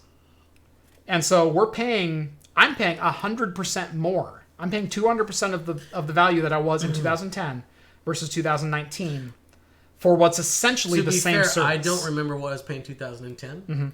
I think I was paying less because I wasn't unlimited, but I am unlimited now. Right. But I'm paying a little bit more. Right. But it is unlimited. Right. But I mean, I also know that, like, I remember back in the day, text messaging they used to charge you by text message. They don't do that anymore. They don't do that anymore because everyone demanded the service, and they said, oh, we can charge more for this other thing, so we're going to charge more for that thing instead. Well, but everybody demanded the service. And so pretty soon people started to just like, well, we're going to offer free text messaging. Right. And then pretty soon everybody started doing text messaging. But again, this whole battle over net neutrality started with cell phone access over Netflix and streaming services versus Verizon offering the NFL network for free. I still think that the market forces will eventually take over and it will go down. Especially if you get, people like the FCC out of it. I disagree. Yeah.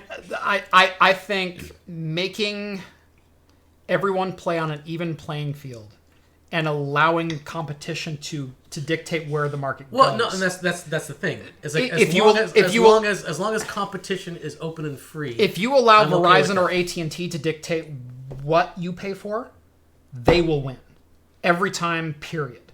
If you allow the market to say what services we want to use through your ISP, the market will win.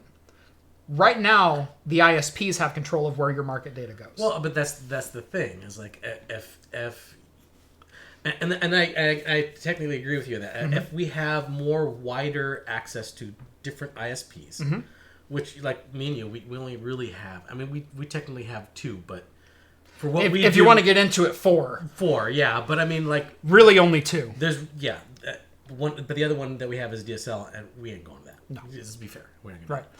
But if we had competition and say like we had 3 that had the same bandwidth, there would definitely be better packages that we can choose from. Net neutrality was both physical and logical. Net neutrality said you have to allow competition within a region. I don't think for ISPs, but we never saw that though. We didn't see it because it wasn't in place long enough. Think of Google Fiber. Okay, think of Google Fiber and how much it costs to roll out Google Fiber. Died under net neutrality. No, it didn't. It didn't die under net neutrality. You said it because it's. Hold on. It was supposed to come to Portland. Portland said no. No, Portland said yes, and then Portland said no. No, Portland said no. They were demanding too much from Google. They were demanding too much, and Google said, piss off. And that was government intervention.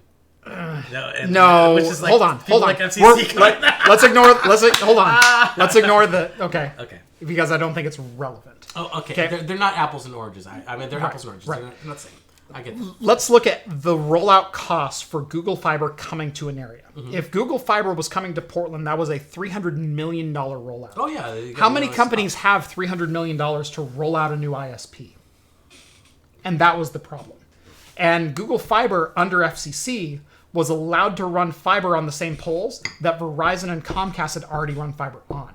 Without net neutrality, Google Fiber would not have been able to run on poles. So it is a sizable investment for a non-incumbent to come in, just from a dollars and cents standpoint. But if there's a regulation in place from the FTC that says, no, if you're already providing service, you don't have to compete, no one can come in and compete anyway. Well, if no one's going to come... I don't know. What net neutrality allowed was Google Fiber to come in and use existing poles. That's what net neutrality allowed from a physical standpoint. But it still didn't... They still didn't come in, though.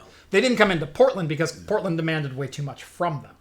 Well, as a government. The government got in the way of its own government regulation. Right, so the government entity stepped all over itself.